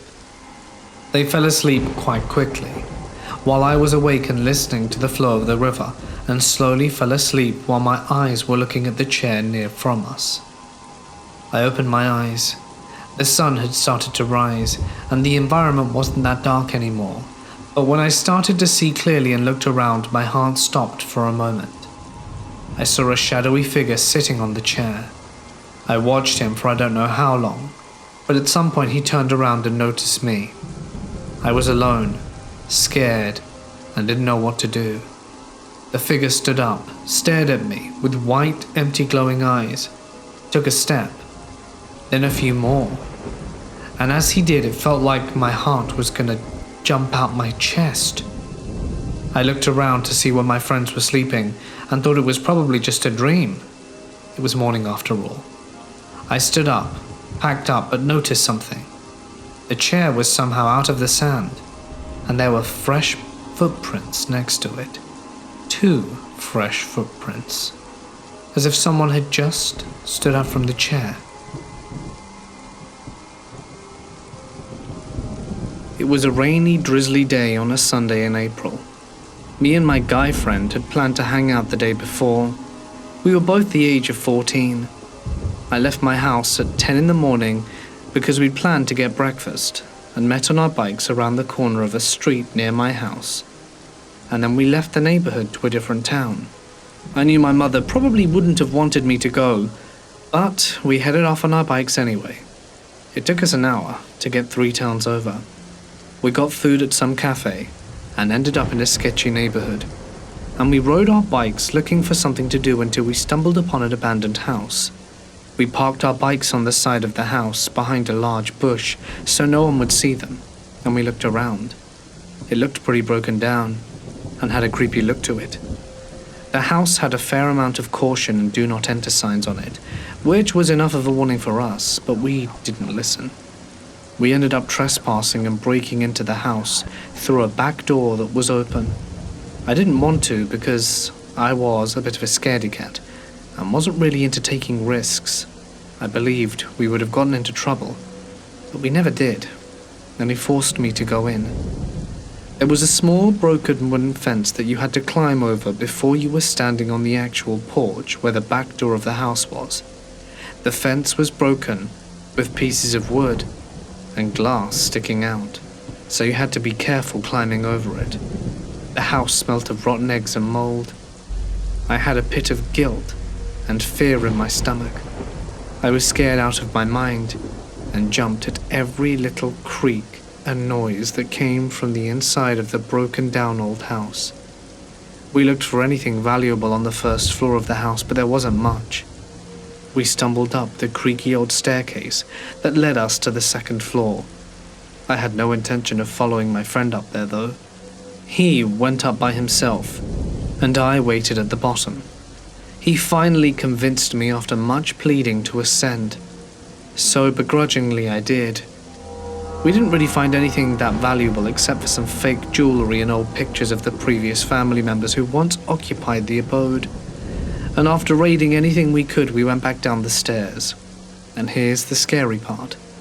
We found ourselves searching the bottom half of the house, after finding a few secret rooms we hadn't seen before. I suggested countless times that we should leave before someone found us, or that we got hurt by something, but my friend replied with, "Just give me a minute and we'll leave," which we never did. We stopped dead in our tracks when we heard faint footsteps coming from the upstairs right above where we were standing, and we made eye contact with each other. We were both terrified. After a few seconds, we heard a door slam from upstairs, and we bolted for the back door as quick as we could and slammed it shut behind us. My friend had quickly hopped over the broken fence onto the back porch. He was taller than me, so it was easier for him, but for me, being a much shorter girl, it wasn't easy. I ended up hopping over as fast as I could. Before my other leg was over the fence, I felt something cold brush past my ankle, but I didn't look back. I threw myself over the fence, twisted my ankle and got a small cut on my leg.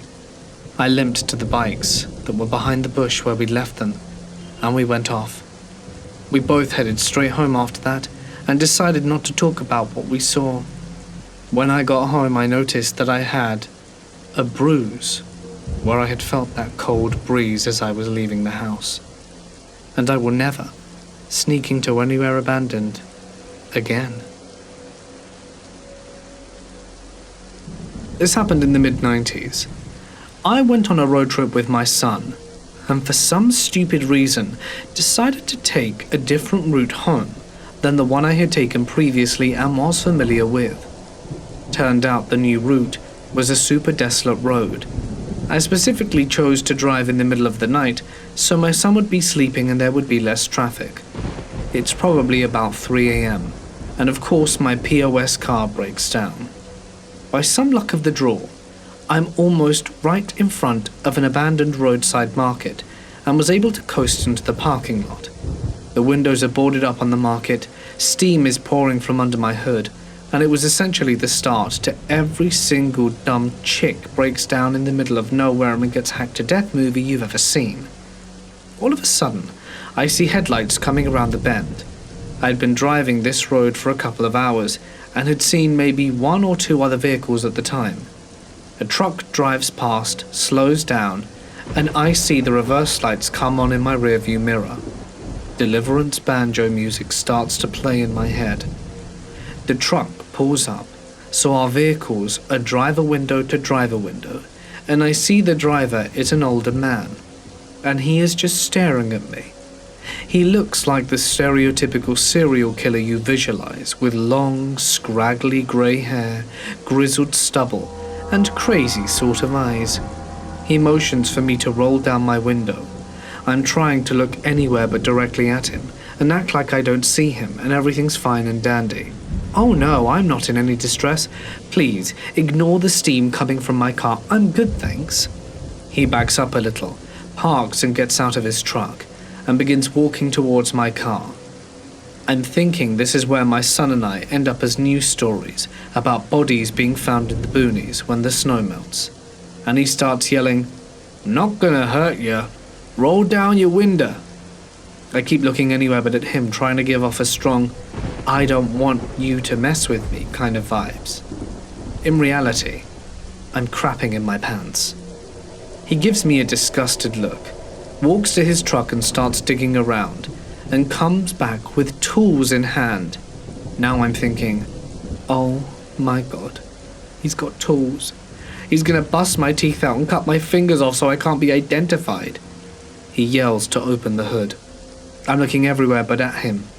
He yells it again. He wants to know what's wrong. I'm so scared, but I reach down and pop the hood open. He opens it, and I crouch down so that I can see him through the couple of inches where the hood is open. He looks up, and we make eye contact, and I about die. And he keeps doing whatever he's doing down there. He goes back and forth between his truck and my car a few more times, bringing more tools, a jug of something, and something else that I can't make out. After about 15 minutes, he closes my hood and yells at me to start it up. The car splutters a little, turns over, and then seems fine. He yells, "Be careful, a lot of weirdos out here," gets in his truck, gives me one last disgusted look and drives off. My car made it home. My dad looked it over, after I told him the story, and deducted that the guy had changed the radiator hose. My dad pointed out many times that the chances of me being struck by lightning were probably better than my chances of some random guy in the middle of nowhere, in the middle of the night, happened to be driving around with a radiator hose and the tools to replace it for whatever 10-plus-year-old POS foreign car I was driving. I study away from home, but go back for the holidays and other events. I went back home for New Year's after spending Christmas with my partner and his family. Outside the train station is a taxi area, and I got one to take me to my family home since it was late in the evening and I had a large suitcase with me. The driver starts out by making small talk, asking if I had a long journey and where I travelled from, and what brings me here. I answered his questions to not sound rude, and said I was visiting family for the holidays because I study away. He starts asking more questions that I didn't realize were weird at the time. I'm autistic, so social cues aren't my strong point, asking if I have any siblings. I have 4. How old they are, and if they're all from the same parents. Looking back, it's weird, but as I said, he seemed to be just coming off as friendly. He asked if my parents were still together, which I felt was a bit too much, so pretended I didn't hear him. He then asks how old I am, if I have a boyfriend, and I told him I was 20 and I do, hoping that he would stop talking. We get to my street, and I ask him to drop me off at the end because I don't like being dropped off at my house by strangers, so they don't know exactly where I live. He tells me how much the fare was, $6.50, and I saw the meter. So I gave him a 10 and he gives me $3.50 change. I get out and head down the street to my house. About 10 days later, there's a knock at the door. My mum answers thinking it's a parcel, and it's the driver. He asks if I'm in and asks for me by name. I had work that day and got the train in my uniform, so I had my badge on, which I forgot about. I know I didn't tell him my name because that's too much for me. My mum tells him I'm not in, and he starts looking past her in the house, presumably to see if I'm hiding. He then tells her that he just realized he didn't give me the right change, and he was here to give me the £1 he owes me. My mum assured him that he can keep it and that it's fine, but he's very insistent and asks if he can come in to give it to me. My mum tells him again that I'm not here, but was upstairs, and he offers to wait until I'm back. My mum told him he couldn't come in because she doesn't know him and there are children in the house, including my 1-year-old niece. After 10 minutes of saying he'll wait, and my mum asking for him to leave, he gives her this £1 before leaving and sitting in his car in the resident park on my street for another 10 minutes. He eventually leaves, which I guess means he was given a job, so thank God. I genuinely think he read my badge. I forgot I had it on, and then he watched me walk to my house so that he could come back later. Otherwise, he knocked on at least 10 other doors to find me, which is almost worse. The whole taxi ride he kept telling me what a pretty girl I am, so that makes the whole situation, to me, even more unsettling. I'm now terrified of getting another taxi and worried that he'll come back, not for my sake, but because there are young kids in the house. Very creepy encounter, and it's taken me a good few days to just process how weird it truly is. About 6 years ago, my mum and I went to Walmart to get her meds. She gets home from work late, so we go over to Walmart at around 7. The parking lot is horribly underlit, as is the entrance to the store. As we're walking towards the entrance, a man walks towards me and pauses like he's going to start a conversation with me. He's wearing a cap, cargo shorts and sneakers. I can't really make out any details of his face, but I'm fairly sure I didn't know him. My mum and I walk in and go to the pharmacy counter, which is right in the front of the store. I can now clearly see the guy. He looks to be in his late 20s/early 30s. He's very dirty, and his eyes are very sunken in. He keeps staring at me and walking around where we are. As my mum is speaking with the pharmacist, I notice another man start walking with the first. This man is very heavy set with dark hair and glasses, and is far dirtier than the other man. The pharmacist needs a few more minutes to fill in the last script, so we sit and wait. I tell my mum about the men, and she tells me to stay near her. The guy is in the cab, mumbling loudly to himself, and keeps pacing behind me. I ask my mum for the truck keys so that I can wait outside for her. She says that being a little 17-year-old girl in a dark parking lot is a bad idea, even without two people following her. She sees that I'm uncomfortable and on the verge of tears, so she gets up and goes to talk to them. I'm her only child, so of course she's very protective of me. She walks over to the men, speaks to them for about 2 minutes, and they're far enough away that I can't hear what they're saying, but I can see how uncomfortable the men look. As my mum walks back to me, the men leave the store. I ask her what she said, and she just replied that she took care of it. I used to work tables in a restaurant.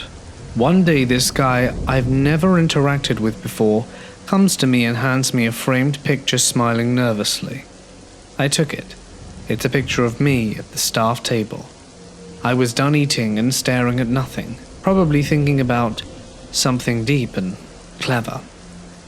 I looked at the guy, and he explains timidly that he found me so pretty that he took a picture and framed it, so that I could see how pretty I was and to hold on to it forever.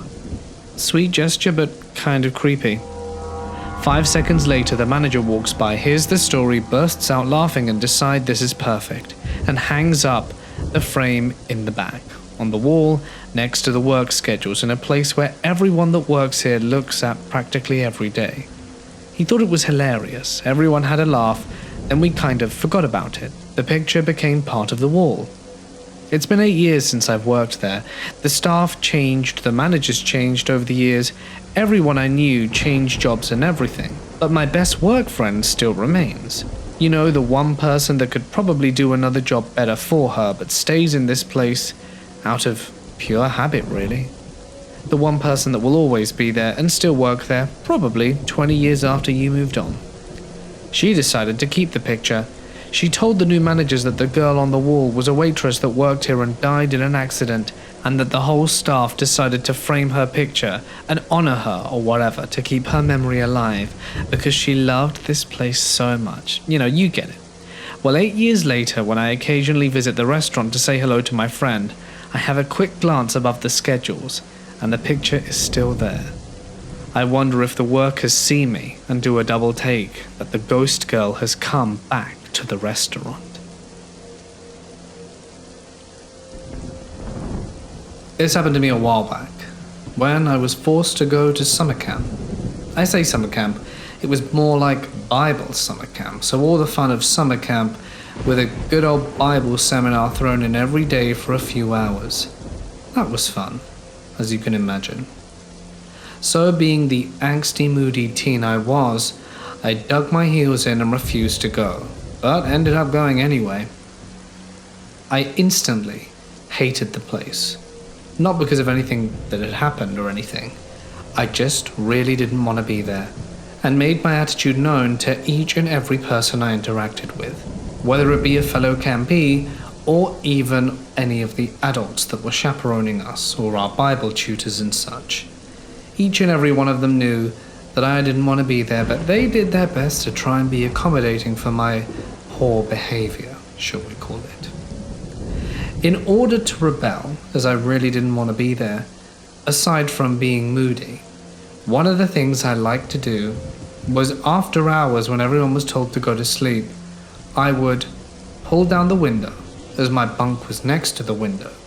I didn't even care if the fellow girls heard me leave, because I honestly didn't think they would tattle on me. I'd jump out, as it was a cabin, and go for a walk in the darkness. On our first day, we had been given a little tour of the area. and I found a nice little space where it was fairly dark, where I could just chill by myself and do nothing in particular. Just stare out into the darkness of the woods, or maybe look over the lake, perhaps look up at the stars, as this was one of those rare places where light pollution wasn't so much of a hindering factor here, and you could see up and see actual stars, which was probably the only part of the camp I actually enjoyed. For a few days, I would make my way there and enjoy a little nighttime stroll and me time. After a little while, I'd realize it would be late, my eyelids would start to droop, and it would be a little bit too warm, so I'd make my way back to the room. Hop through the window, close the window, a bit more quieter this time, and get back into bed, and make out like nothing had happened. On the third night, just as I was leaving, I heard some of the group leaders chatting amongst themselves. They were standing outside one of the little cabins, and I had to hide.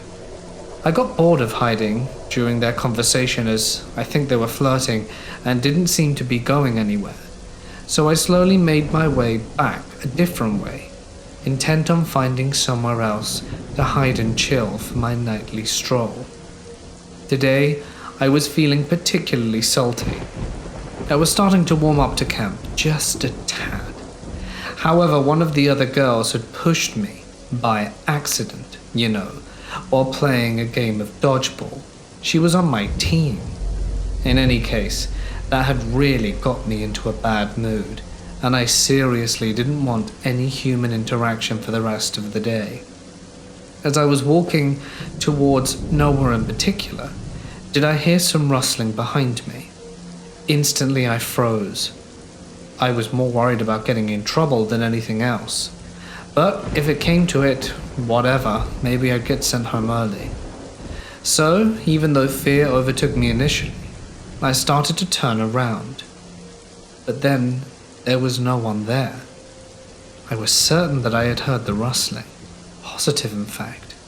And I didn't let this dissuade me. So I squinted into the darkness to see if I could make out any shape or figure. Maybe they were going to jump out on me and pretend to scare me. That was pissing me off, that thought alone. And so I waited for a few moments, and when I saw absolutely nothing still, did I convince myself it must have just been an animal that has by this point left the vicinity. My walk continues, and as I'm approaching a different part of the lake, do I slow down near a tree that I saw earlier and sit and relax, just thinking of all the horrible things I'd like to do to the girl that pushed me over in my rage and pent-up anger. I'm sitting there and just quietly imagining these blissful thoughts when I hear the distinct sound of footsteps behind me once more. At this point, I don't turn around. I'm just listening, scared. I wasn't sure if they'd be able to see me because I was sitting right by a very large tree. It should have shielded me from most angles unless you were looking from the lake, of course, where I was clearly visible. I listened, still and motionless in the darkness, waiting to see if someone was going to spring up on me or not. I didn't hear a voice. I didn't hear a call. Just footsteps inching ever closer. I closed my eyes, put my hands in front of them, and pretended like I wasn't there. That's when I heard it. I'm sure she went this way. Nah, mate, I saw her running the other way. It was two men. Two men's voices that I'd never heard. The majority of the people working here, who were part of the church and the group and stuff, were people that I had known, at least peripherally, for a part of my life. Or at least, seen in the last 3 days. This voice, this guy, wasn't part of the group, nor was his friend. I sat there stock still, but now a wave of fear washed over me like one I'd never felt before. Cold sweat was forming down my back, and I felt the hairs on the back of my head and on my arms stand on end, fully alert. I knew I could outrun those men, and was thinking that perhaps if I angle myself just right, maybe I could make a running jump for the lake and swim to, well, who knows where. I wasn't thinking straight. I was just terrified, shaking, and I ended up having to put my hand up to my mouth so that they wouldn't hear me. They carried on talking, discussing which way I might have gone. One of them was shining a flashlight. I saw him from the side, approaching the river, and at this point I almost pooped my pants. I was sure he was going to see me. He was going to move his flashlight over to me any second and see my silhouette in the dark, come running over, and then God knows what was going to happen to me. But by some kind of miracle, something happened. The other guy, who'd gone far to the right, shouted that he saw movement, and the guy with the flashlight came running.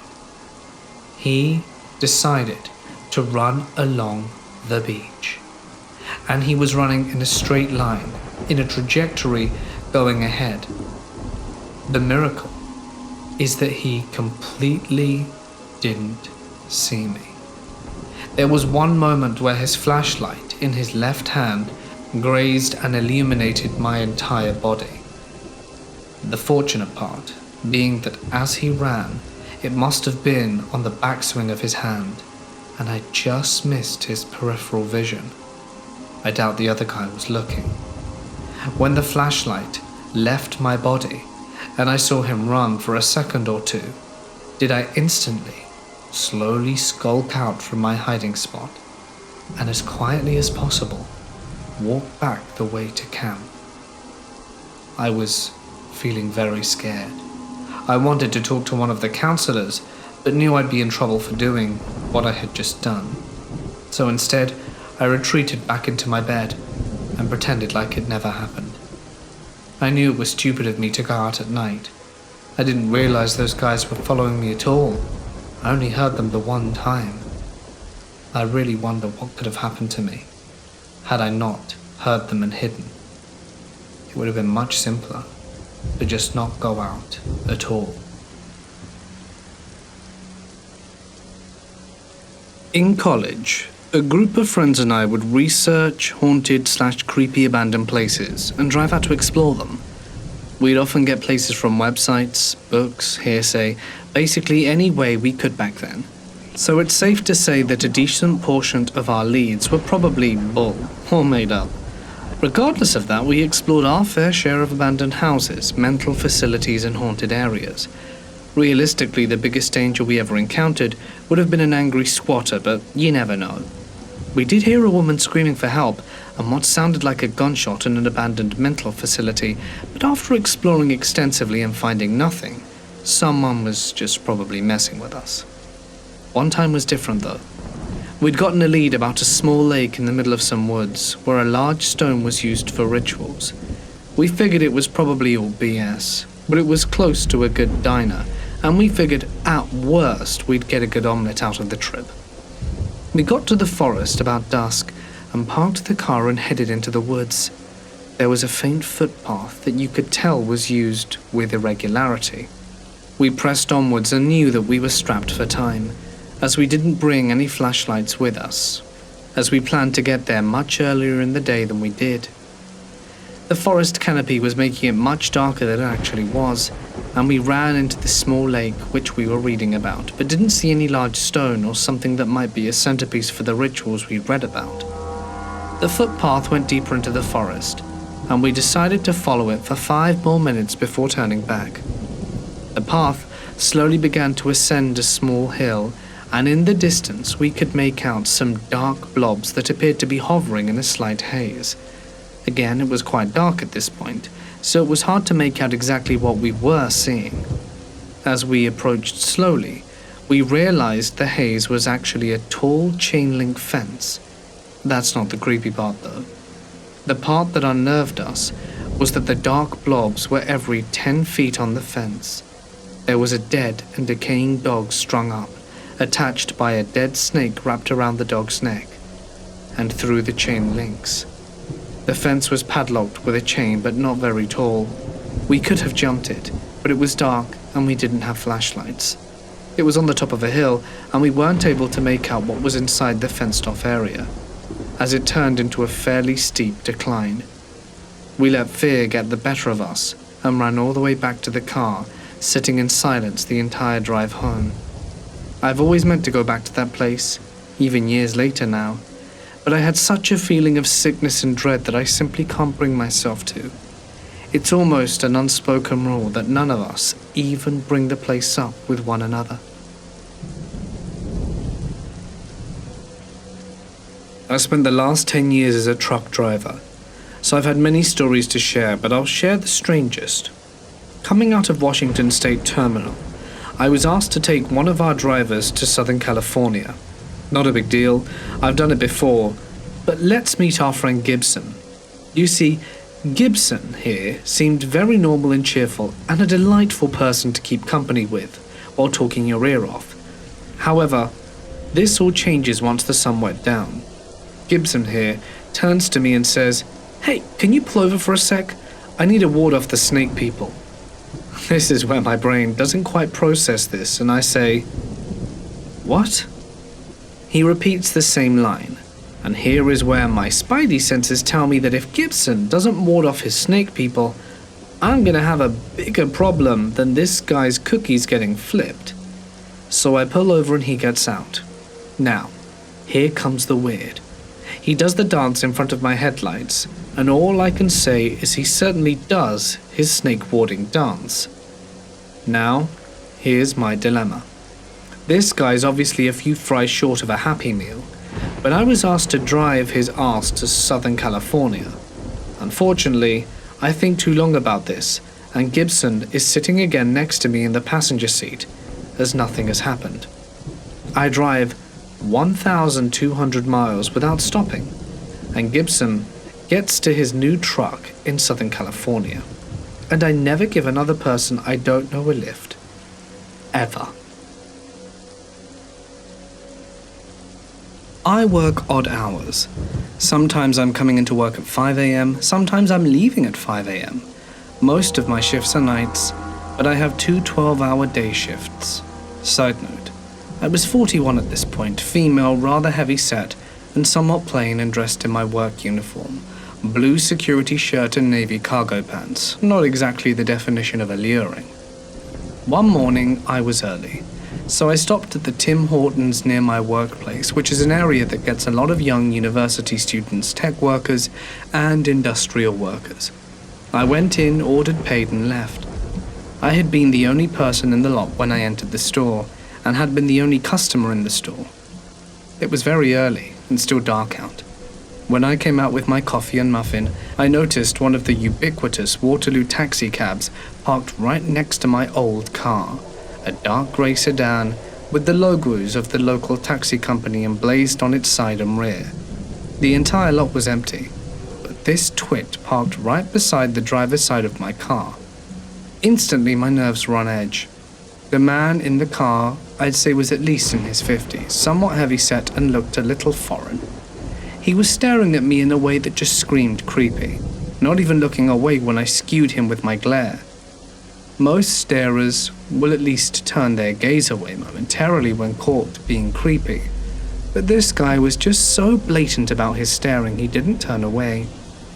His stare turned into an outright glare, so I began to get worried that he was more than just a jerk. I said to myself, screw dignity, and got in on the other passenger's side, climbed into the driver's seat from there, which is no easy feat as I'm larger than the average person and with a physical disability. And as soon as I got into the driver's seat, he started his car and began to circle mine very close. Around and around he goes, glaring at me the whole time. I had no idea what his problem was, but then I remember that there had been some pretty major disputes in Kitchener/Waterloo between cabbies and Uber drivers, with some Uber drivers being followed and harassed by cabbies in the recent weeks. It had even made the local news a few times. Maybe the guy thought I was an Uber. That didn't make sense to me though, as I was driving a 17-year-old Subaru that had more rust than paint at that point. No way an Uber would send a car like mine to pick up a customer. As the guy circled me, I thought, maybe I should just leave and head to work even though I'm early. So I put the old beast into drive and waited for the creepy cabbie to drive behind me, and just floored it the hell out of there. Of course, he followed.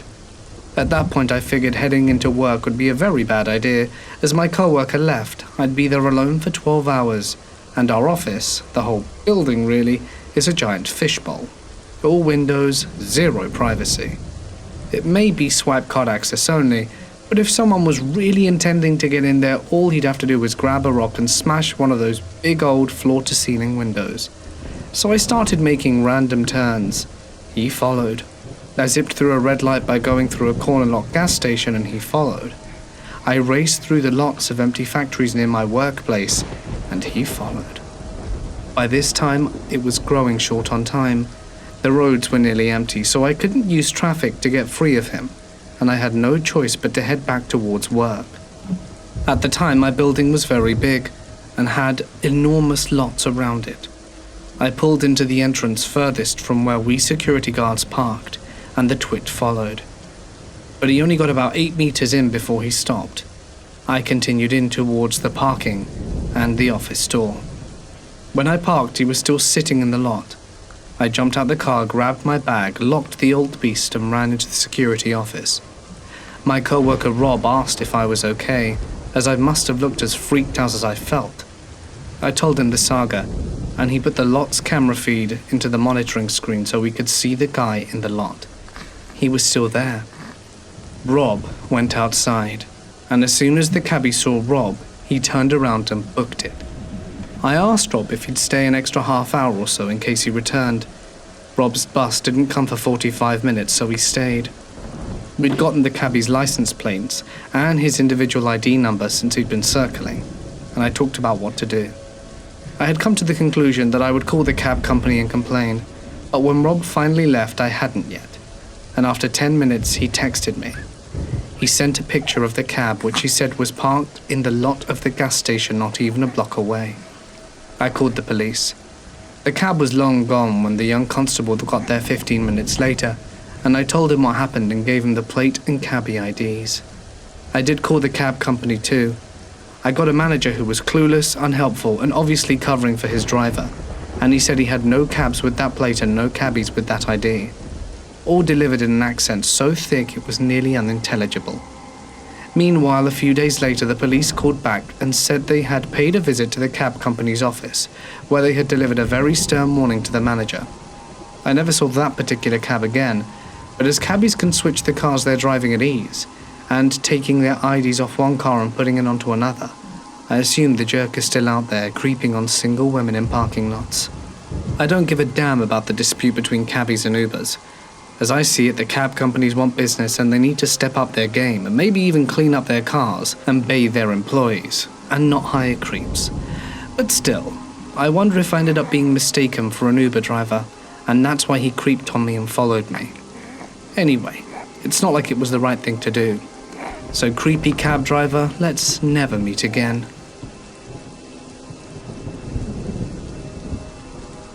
This happened to me and my friend when we were 15.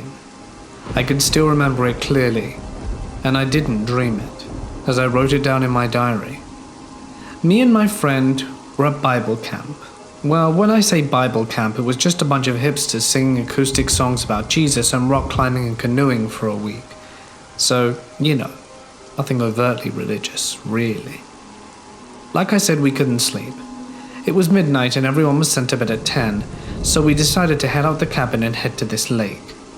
It was all on the campsite, and we knew the way from orienteering that day. The dirt paths and the whole trail were lit up, and it was actually so beautiful. Anyway, we got to this lake, and we live in the UK, so we don't have to worry about alligators or anything, and went skinny dipping. We got changed and decided to head back. We were walking back when we noticed a tree with the word "done" carved on it. We thought it was something to do with the orienteering trail, so we walked back more into the trees at the side of the path, and then we heard a branch snap above us, and something heavy fell on top of us. It was furry, and I swore it was a large animal, but whatever it was wasn't alive. We bolted before we could even inspect it. I bolted back to our cabin. We checked our clothes to see if there were any clues as to what it could be, but there was nothing. The next day canoeing was cancelled, and the whole lake was then blocked off. We asked our team leader, and she said that the water needed to be cleaned even though it's a lake. And then we asked the guy that ran the canoeing, and he said that the lifeguard was sick and couldn't guard. I don't know what really happened. I'm convinced that it's a cover-up.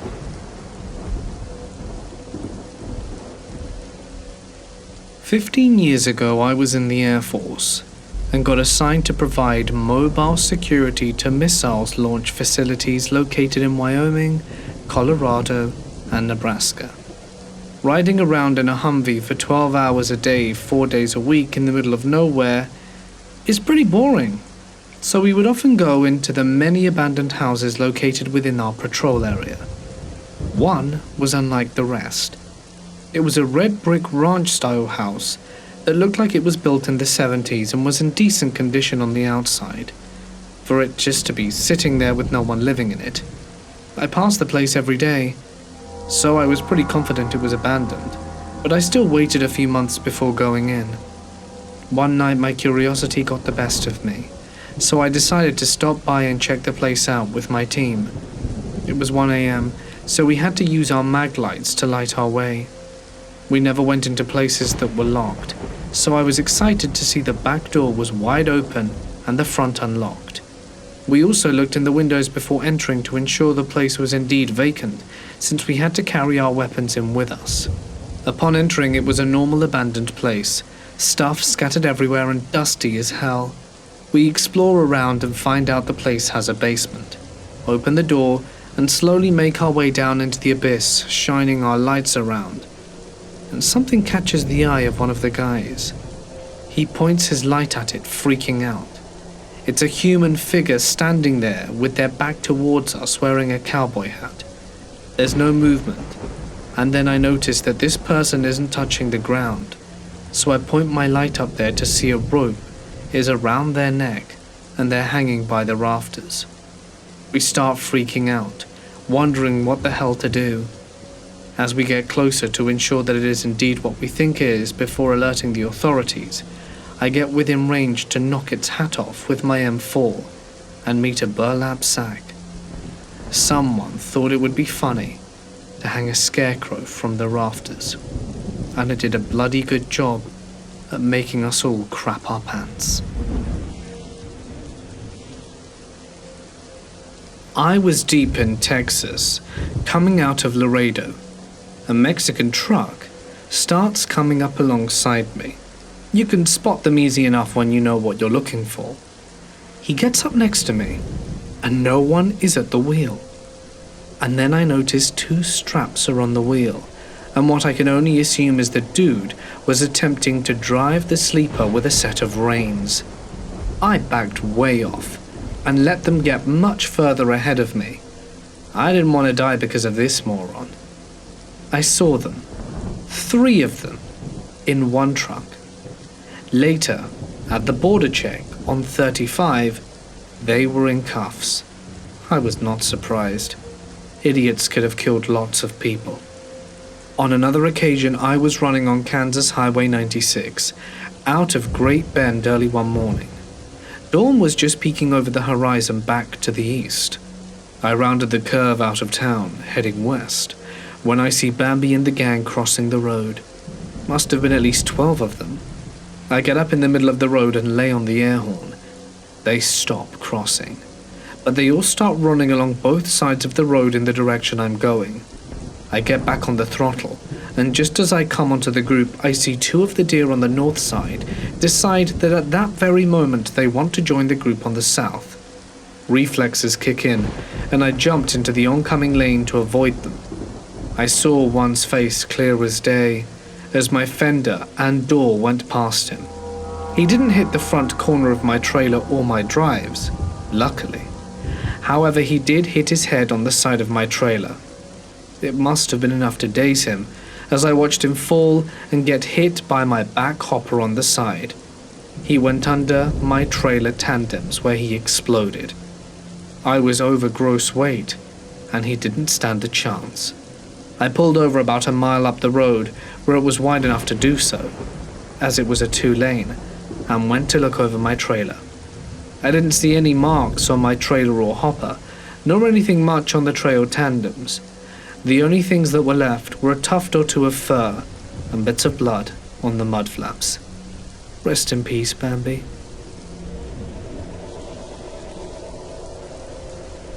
A few years back, I was without a car and lived in what we consider the downtown area of Pensacola, Florida. Being that I didn't have a car, I frequently Ubered to and from work, and sometimes from bars downtown if it was late, and felt unsafe as a small lesbian walking home. Our town doesn't have a lot of hate crime, but unwelcome confrontation from religious people and just general ignorant people. I never really had a problem with any of my drivers until I met James. James was, I assume, from somewhere else, because his English wasn't as good. Obviously, not a problem. He'd picked me up to take me to and work a few times, but I had a hard time understanding him, so our conversations were short and confusing. One of times, instead of talking, he sang to me the name game. I have a usual conversation, but it rhymes with Bailey, Haley, Kaylee, etc. That happened. It was okay. Kind of funny, but it lasted the 20-minute ride home, so I got weird and didn't know what to say after a while. Fast forward to a few months later.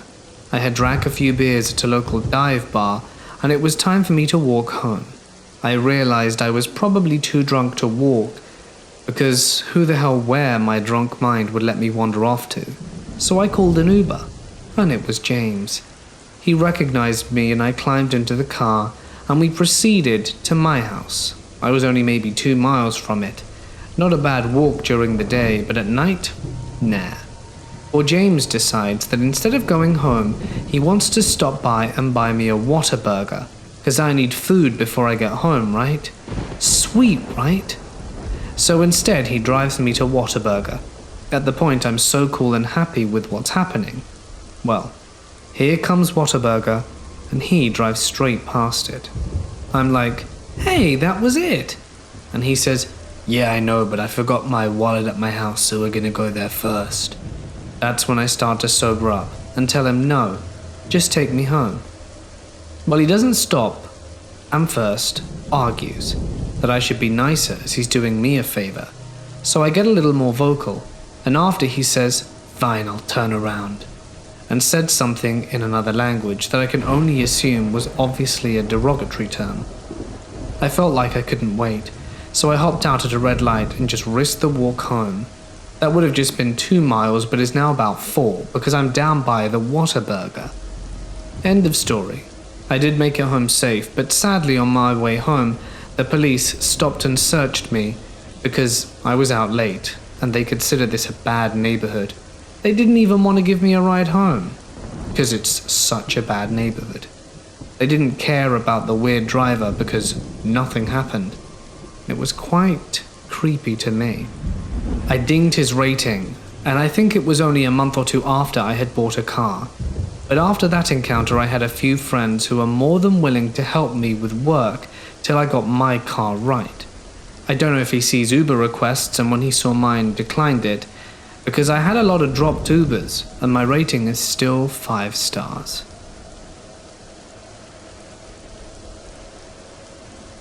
When I was in the 4th grade, I went to a pretty small charter school. I loved it so much. I loved every teacher I had. Our cafeteria was fairly small and we didn't have a real kitchen since the cafeteria doubled as the library. So we just got food shipped in from a caterer. Anyway, I knew almost all the cafeteria people because they were the other teachers and some of the office ladies. We had recess aides that cleaned up the tables and everything. One day there was a new guy there. He was tall. Maybe that's just because I was small. He had glasses, short hair, and seemed pretty built. He was cleaning up tables and weirdly staring at the children. You know, that just horrific feeling you get when you know something is very bad and shouldn't be happening. I had that feeling. The hair on the back of my neck stood up. I felt like I was going to throw up. As a child, I was very trusting and never felt this way before. It was only with this man. I ignored it, and just kind of observed him with my friend Abigail at the time. For about 2 weeks this kept happening. I'm going into the lunchroom, eat as fast as I could, and try not to make eye contact with the dude. Also, just some more detail. After we were done eating, we had to clean up our trash and then raise our hand so an aide could tell us if we could leave or not. So one day I'm done with my lunch. My friend and I raise our hands, and I'm praying he's not the one to tell us to go because I hated looking at him, as he always made me feel terrible and on edge. But lo and behold, he looks right in our direction. Usually aides are fairly lenient and would just nod their heads from across the room, but he walks slowly over to us, gets an inch away from the table, pulls out his rag and wipes it. "You left a lot of crumbs." We just stared at him because what do we say? It was his job to clean up the crumbs. We pick up our trash, but he stares at us for what felt like forever and he says, "You two are so adorable. You're like sisters with pretty blonde hair and big eyes. Like dolls." I seriously thought I was going to vomit. Then he continued, "Do you girls play with dolls? I'm sure you do. I bet you like dressing them up, huh?"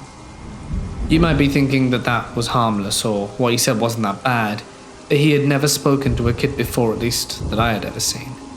He didn't even speak to the other aides. He finally told us we could go and waved after leaving. I told my mum the first time I saw him, but now I ran to my teacher's classroom and told her everything. That I always had a terrible feeling about him and what he said, and Abigail backed me up saying she felt the same way.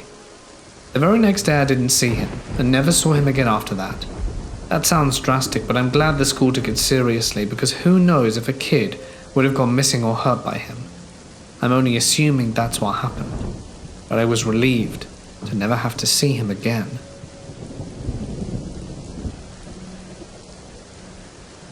About 15 years back, a few friends and I broke into an abandoned pathology. It was pitch black in there, so we left on the first day. Nope. The next day around 10 p.m, we went back, geared up to the brim, headlamps, flashlights, chalk, bolt cutter, and backup batteries. The entrance door was 5 meters tall and made out of thick, and I mean thick, like 10 inches thick, of wood. It was unbelievably heavy to open, and made a real deep cracking sound. It was scary as hell, but whatever, we thought to ourselves.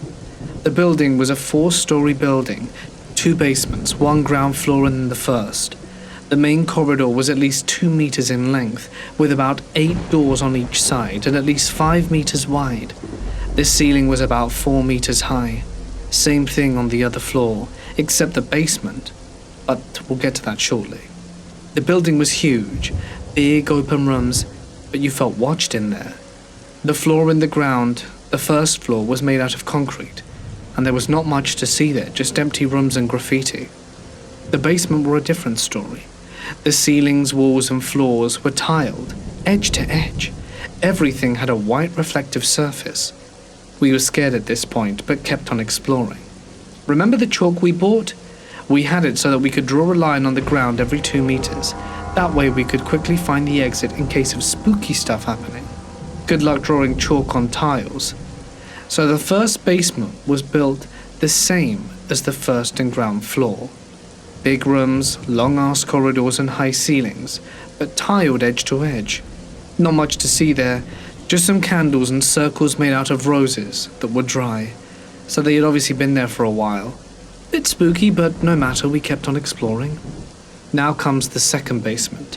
This place was pure madness. It was like a maze, no structure at all, as if the architect had a stroke while planning. No room was the same size.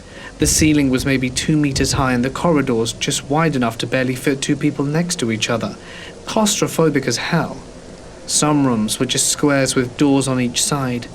There was no reference points, and we had to remember the turns we made and reverse them. 2 left, 1 right, second door left, and so on. Heart pounding and scared crapless.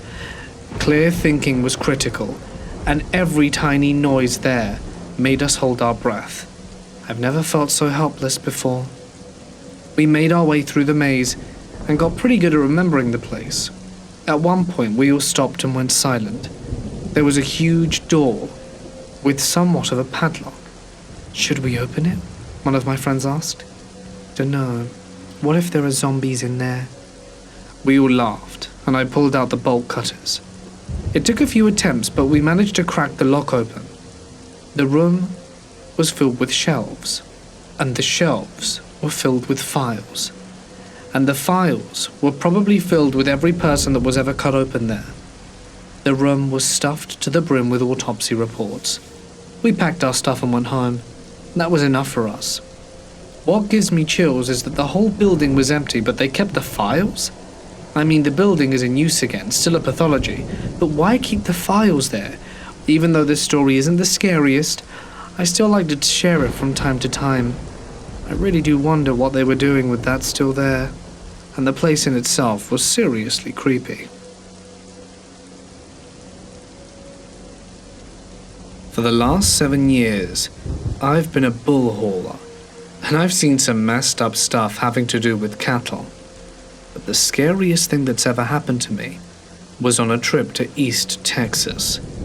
I had left out from around Austin and went up just north of Amarillo to kick them off at a feedlot, around a 600-mile trip.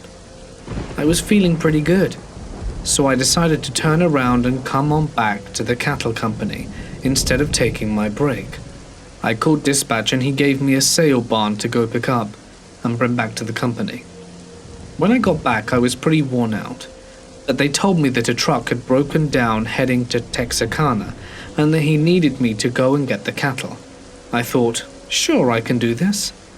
I made it about an hour from Texarkana on a little 2-lane Texas back road, talking to a friend of mine on the phone and trying to stay awake.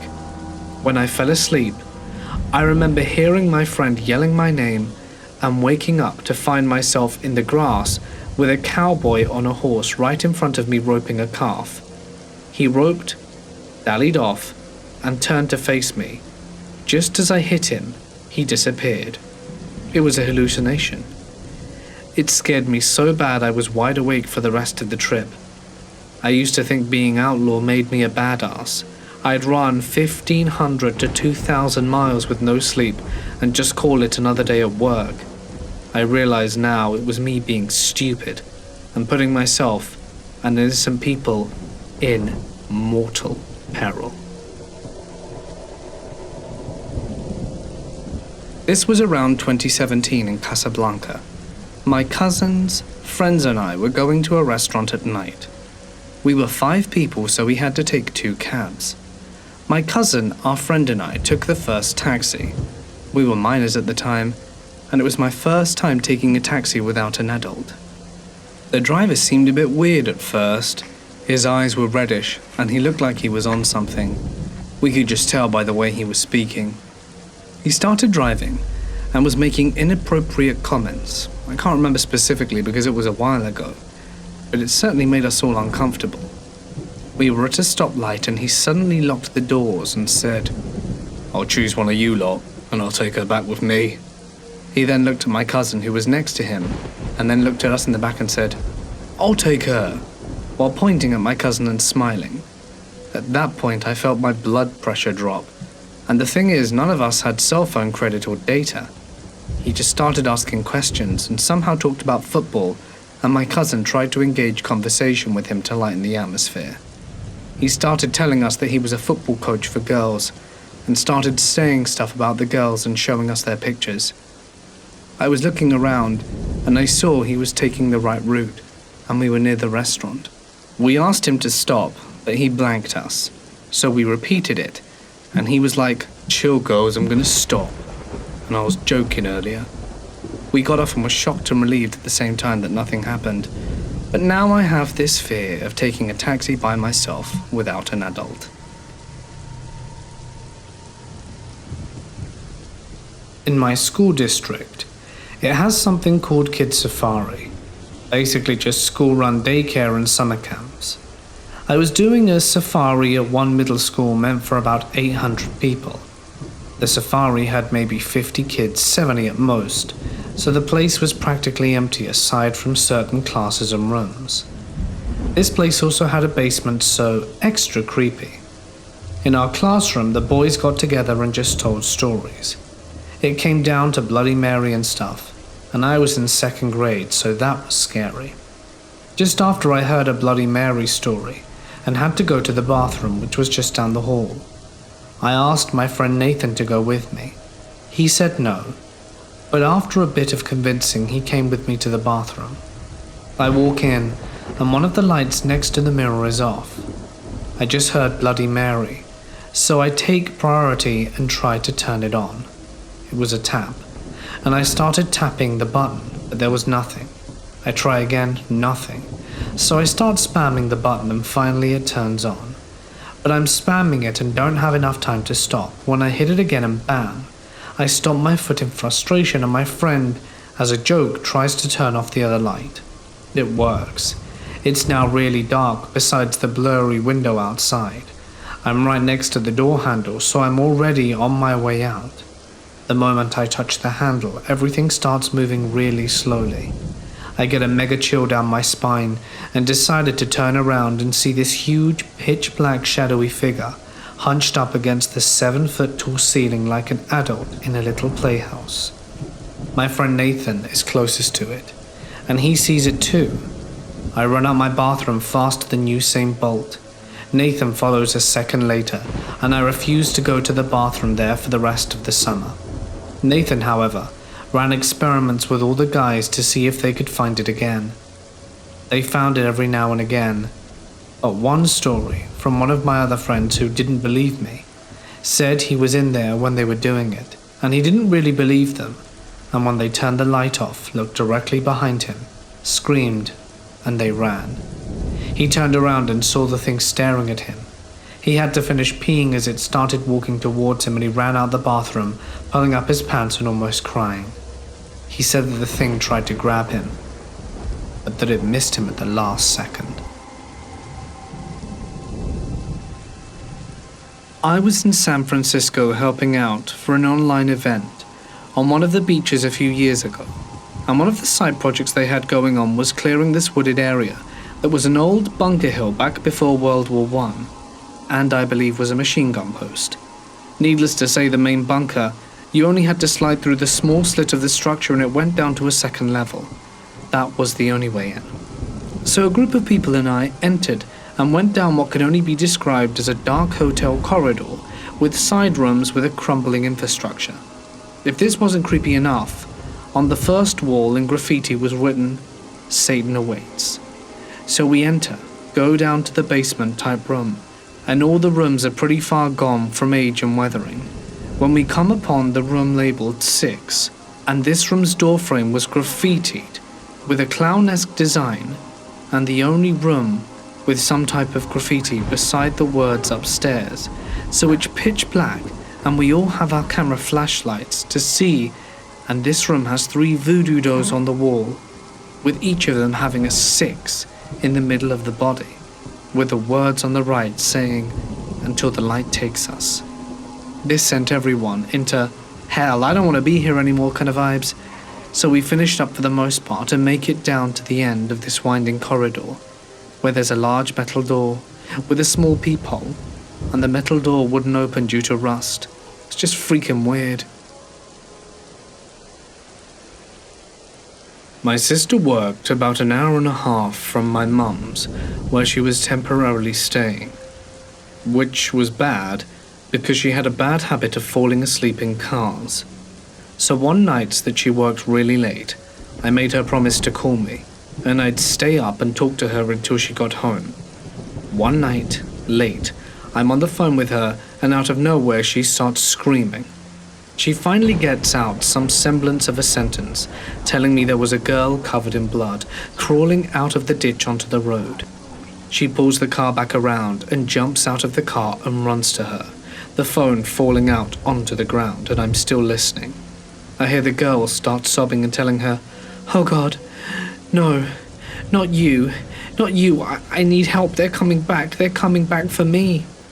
My sister at this point thinks the girl must have some mental issues because of how frantic and disconnected her thoughts are, and because of what she keeps saying, that she needs help, but that she doesn't think my sister could help. In hindsight though, perhaps the girl saw my 5'9", 100-pound sister with her high-pitched voice and thought that whoever it is could easily kill her too. From here, besides the screaming and broken glass, I can only tell it from her side.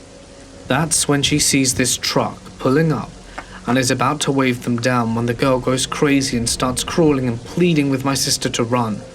The truck puts on its lights, and two very large men jump out and start walking towards them, making clicking, catcalling sounds. And that's when my sister's blood turns to ice. She reaches over, grabs the girl as there's no way in hell she's leaving her, and in a whirlwind manages to force her into the car and jumps in herself before the men reach the car and start smashing her lights. She speeds off, clipping one of them, and is followed by the truck trying to run her off the road for about a half hour. They only pull away when she reaches a hospital. Inside, the girl was in a panic and wouldn't let my sister leave her with the doctors. She keeps saying that she was her best friend. From the doctors, my sister learnt that the girl was repeatedly raped and tied up and dragged behind the truck. To add to the creepiness, once my sister got home, she looked at her name tag and remembered that she had left hers at home and borrowed an ex-employee's tag, Stephanie. And yet, despite my sister saying she didn't recall ever not fearing for her life enough to get formalities and exchange names, the girl had called her by her real name. My sister never testified, not because she refused, but because she was never approached or asked to do so. She did give the cops her clothes, and they did process her car. Turns out the police knew who it was. Once she was in protective custody, it came out the girl had dated one of them at some point. It had something to do with drugs. And then thinking she had told someone or something along those lines. Another crazy thing? My sister saw her working not too far from where it happened a few years later. I would assume that my sister would have to testify if they had caught them, but if they hadn't, then I can't explain why she felt safe living in the area we did. It was Sunday night. I was at the airport about to request an Uber when I checked the Lyft prices. $20 cheaper. So I take Lyft. I requested one and almost cancelled because it was taking a while to find someone, but eventually a driver was found. Pretty much as soon as I entered the car and we started driving, he saw where I lived and started talking about murdering people, especially those on bikes in the city I live in. It wasn't just a one line either. He kept going on about it, how he'd get the cold sweats afterwards, and decided he didn't want to feel that, so he tried not to. During this, I'm messaging my boyfriend because the dude is making me feel super weird. I wasn't really trying to converse with him, so all of this was unsolicited information. Then he starts saying how he was going to do haunted houses and makes it seem super lame and like it was over, and then once you leave when you thought you were safe, he'd get you. I ask him, how would you do that? Because I feel like a lot of people are really aware of their surroundings and I would definitely see you coming. He then said, you never know, I might just get you tonight. I laughed and said, I don't think so, as he's literally pulling up to my apartment. When we parked, he just kept talking and I was like, okay, bye, and I had to unlock the car door myself. And when I went to get the luggage from my trunk, he almost took off with it. It was weird too. Both when he picked me up and dropped me off, he'd just stand behind me like a weirdo. It was super uncomfortable. He definitely knows which apartment I lived in, and I'm pretty sure Lyft fired him. It's been a few weeks and I haven't seen him or his car hanging around my place even once, but I will continue to keep an eye out for him. I reported this to Lyft and the police department in the city, and threats were made. This is my dad's story. He was a truck driver, or lorry driver as we call them here in England. He used to work down the ports of Dover where we lived. His job would be to pick up one of the lorries as it was arriving from France. He would then drive it all the way to wherever it needed to go.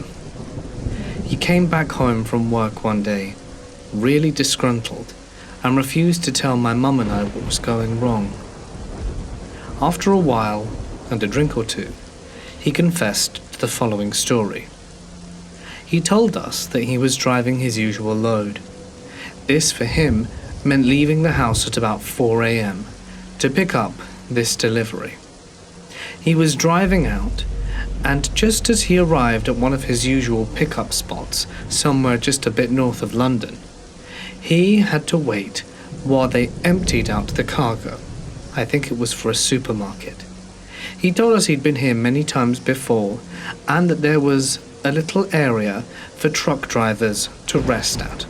He stopped talking to the workers and made his way over to have a little bit of a sit down and use the toilet.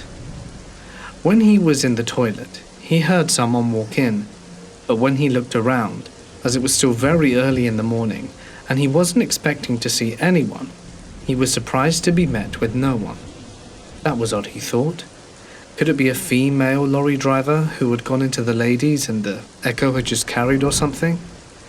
He tried to put it out of his mind and finished going to the loo, washed his hands and walked out. He sat in the waiting area for a while, reading the morning paper. They always took a while, and it gave him a breather before his next load. Right as he was reading, he heard footsteps coming out of the toilet. He didn't want to look over, feeling it would be nosy, but knowing that they would have to come through this way and would either sit in the lounge area or go through the front door, he waited to see who it was who appeared. But there was no one. At this point, he started to feel the hairs on the back of his neck stand on end, and so he shouted out into the emptiness, "Is anyone here?" But was met with silence. So he walked into the men's and pushed open the 2 stall doors. He was met with nothing but grotty toilets. There was nowhere to hide here. It was completely vacant. So he shouted into the ladies. Being the gentleman he was, he didn't really want to risk going in. But when he received no reply, and considering the hour it was, he decided to venture in. He pushed open all 3 stall doors and was met with nothing. It was empty. The first rays of sunlight were just coming in the morning, and he looked around, stricken. He promptly walked out of there and back to where they were unpacking his lorry. He started talking with one of the guys working as a way to distract himself, telling himself he hadn't seen anything. But the terror was written all over his face, and after a little while one of the workers asked what was wrong. He didn't really know what to say. He just said he had a stomachache. But one of the workers caught on quick that there was a bit more that he wasn't saying, and pressed on, saying he looked perfectly fine before he went into the little hut. Then, after a little bit of coaxing, he confessed that he thought he may have heard someone go in, and asked if it was any of them. Then, all of them simultaneously burst out into laughter, and asked if he had heard footsteps.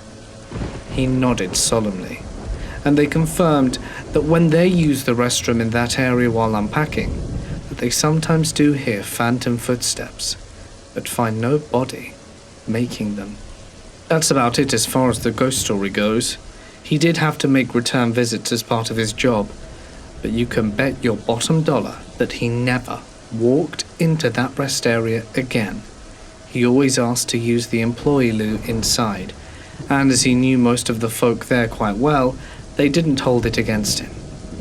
But when he came home that day, he was definitely shaken up, and it took him a good while and a few drinks before he could even go to sleep. This happened to my sister and brother-in-law. They have a hobby called urban exploration, fancy word for trespassing abandoned buildings. But anyway, they were in this old abandoned nursing home in the middle of the night, just doing what they usually do, looking around, taking pictures of the interesting things that time forgot, and experiencing the adventure of breaking a minor law. At one point, one of them found an old, broken, life alert-ish alarm. Not the exact thing, but same concept. They had some magnetic slip or something and it would go off if one of the old people fell. It was in terrible condition and didn't have any batteries in, but one of their stupid friends picked it up and held onto it for a while. A bit later, they were checking out another area of the home, and there was a heavy steel door closed with a metal hatch in front of the sanitarium section, like the intensive care section or something, and they decided not to go in and to turn around and keep walking, and then heard the loudest blast they've ever heard and turned around to see the steel door had just bashed open the wrong way. The door was supposed to open inwards, but it had flown open outwards, ripping right through the metal door frame. Needless to say, they got out of there. After they calmed down inside for a while, they decided to go back. They've been doing this for a while, and they don't believe in ghosts. They know there has to be a rational explanation for it, and they're just about to go inside when they hear a loud-ass beeping. They look at their friend who's still holding the powerless, broken alarm, and it's going off like crazy. He throws it to the ground, and the beep starts sounding like screaming, and they get the hell out of there. I was a long-haul truck driver for a few years, and just spending every day out on the road is pretty crazy. You see a lot through the windshield of trucks. A lot of people naturally assume that truckers are male, and for some reason women will flash you a lot. One thing that I did see that sticks out with me are the amount of deceased you see. There was a bad accident one night in Chicago, and it was late, rainy, and the interstate by Wrigley Field, and I could see the flashing lights in the opposite lane. I don't usually rubberneck because I don't want to see other people's misfortune, but this time I did. There was a dead family lying broken on the road, and the first response were pretty much just standing around waiting for the coroner to arrive. I can still see the flashing lights in the rain, and the little, dead child lying 30 feet away from its parents. I wish I'd never looked. Perhaps you wish you'd have never heard it. Another time, near Chicago, probably around Gary, I saw a possible drunk driver in a fancy car driving erratically on the interstate. I called the police and gave them the mile marker so that they could try and stop it. I lost sight of the car as it sped off, but a few miles down the road it was flipped over on the other side of the free lane engulfed in flames. I don't think the driver made it out. There was no one standing beside it. One night in northern Ontario, I was climbing a hill on a single lane, and I was just cresting the top when I see a minivan coming straight at me in my lane, and a long line of cars that they are passing on the other. I have nowhere to go, and I'm not allowed to leave my lane of traffic, even if it means killing you. So I hit the brakes, even managing to lean forward and grab the trailer spike to use all the brakes, knowing two things. I am about to end someone's life in this minivan, and that I'm about to be covered in 1,000 gallons of horse piss that I was hauling in this trailer. Luckily, the stupid minivan was able to get back in the other lane when the other vehicles started hitting their brakes to avoid the incident that was about to happen. Things like that, I remember. Nearly dying in accidents, nearly killing people as they cut you off, not realizing how long it takes for a truck to stop. There are good days to driving, but the bad ones were the reasons I quit. A few years ago, I worked at a grocery store as the manager for the online shopping department. I didn't have a car at the time, so I would take Ubers to work occasionally. The night before this incident, I was at the local brewery with my friends. I took an Uber home, then thought the driver was kind of off because of how inquisitive he was, but played it off as him just making small talk. The next morning, I requested an Uber, and it was the same guy. No big deal. It happened all the time here because I lived in such a small town. So I got in the car and this guy remembered everything about me. But again, played it off because I'd literally seen him 12 hours before. I was definitely getting creeped out though. We started chatting again, and he was telling me about how he and his wife are having problems. I thought it was weird as hell, but figured maybe he just wanted to talk about it, because that's my personality. Then he started talking about how they used to ride four-wheelers together, and says how he misses it. I stupidly say, I've always wanted to ride one. Are they fun? Oh, they're great, he says. You should definitely ride some. I actually have a few. I got sketched out and was like, oh, cool. I should see if my boyfriend would be down to ride them too. Finally, we got to work. He gave me an awkwardly long goodbye speech and thanked me for using Uber. And about an hour later, my co-worker and I heard knocking at the door that leads to the pickup space. And it was the Uber driver. I awkwardly opened the door and my co-worker, that I call Steve, luckily came up behind me because I was like, what the hell? And the driver asked me to exchange numbers with him because he wanted to take me for a ride. Luckily, Steve was like, dude, I'm her boyfriend. What the hell, man? And we closed the door. Steve was an absolute champ. He didn't leave. We had to page my boss, and then he called the cops because he wouldn't go. And he ran off, finally, when the cops showed up. It was super creepy. I contacted Uber, got a refund, and also got a pretty strong confirmation that he no longer worked for them. Yikes. I'm a long-haul truck driver, so I'm no stranger to the States, and I've seen things that I can't explain. But this is by far the weirdest thing that's ever happened to me. I was driving through Arizona heading westbound on I-40. I'd finally hit Flagstaff and get out at a truck stop and handled my business. As I left Flagstaff, I ran by mile marker 185. It's about 10 miles from Flagstaff, Arizona, and as I passed it, there was what seemed to be a person hitchhiking. The only problem was, this guy was huge, about 8 feet tall, and looked straight into the passenger window of my semi. On top of that, it seemed to be as wide as the truck from shoulder to shoulder. I passed the hitchhiker at 70 miles an hour, or so I thought. About half a mile down the road, I saw the exact same person or thing. Once again I passed it, but once again, this kept happening every 20 miles down the road to mile marker 165. I saw it every few miles. After I passed mile marker 165, I didn't see it anymore, so I thought I was done with it.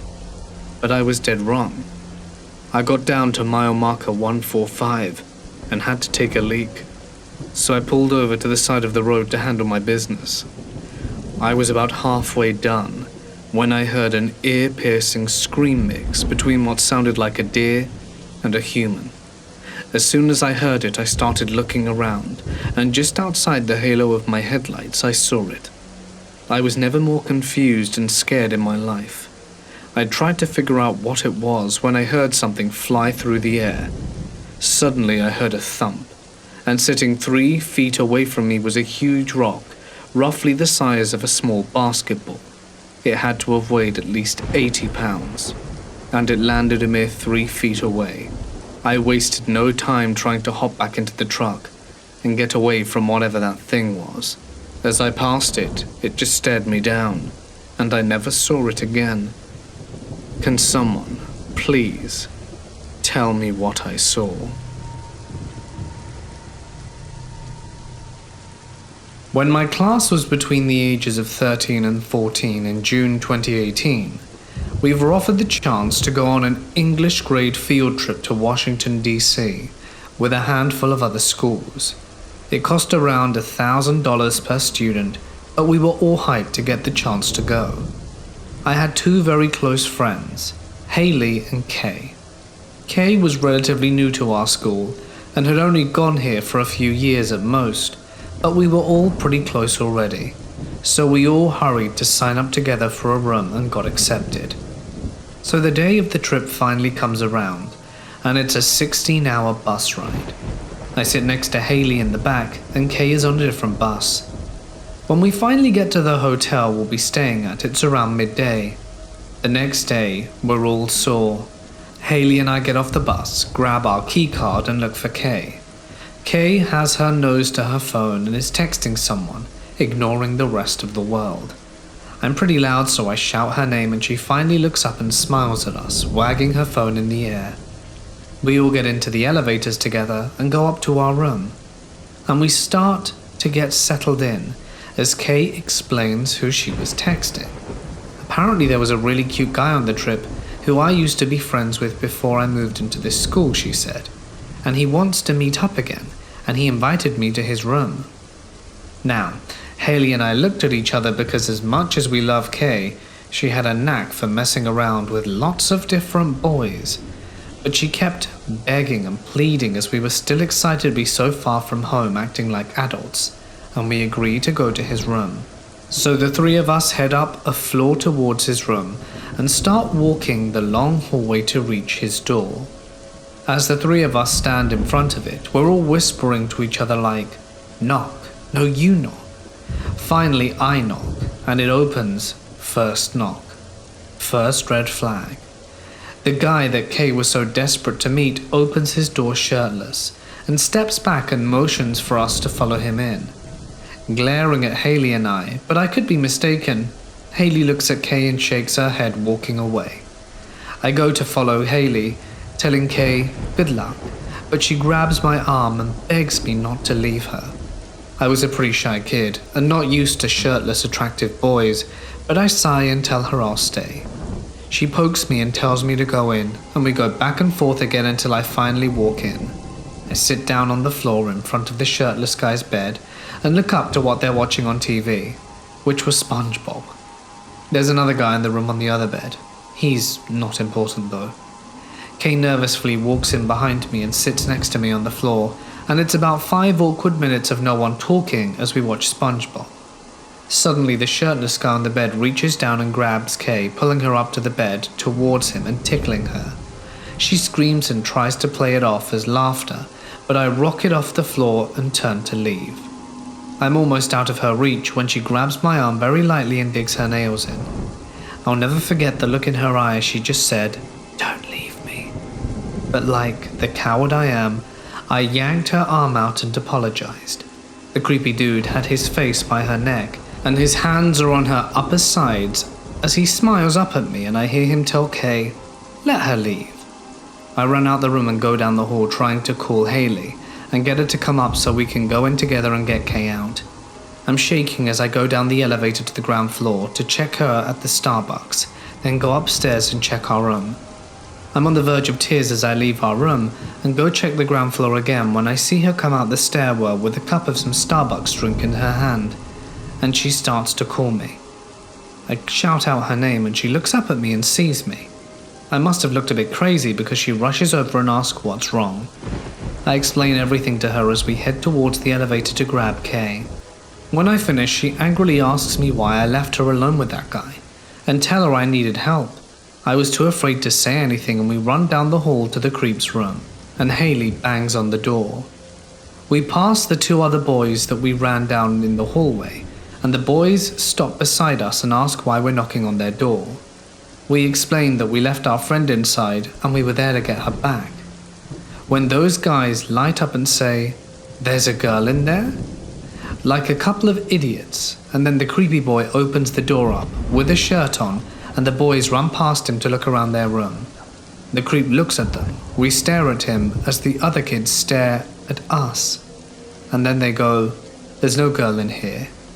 Haley and I book it back to the elevator and try calling Kay going back to our room. When we open the door to our room, Kay is sitting on the bed looking at the floor with her hands folded on her lap.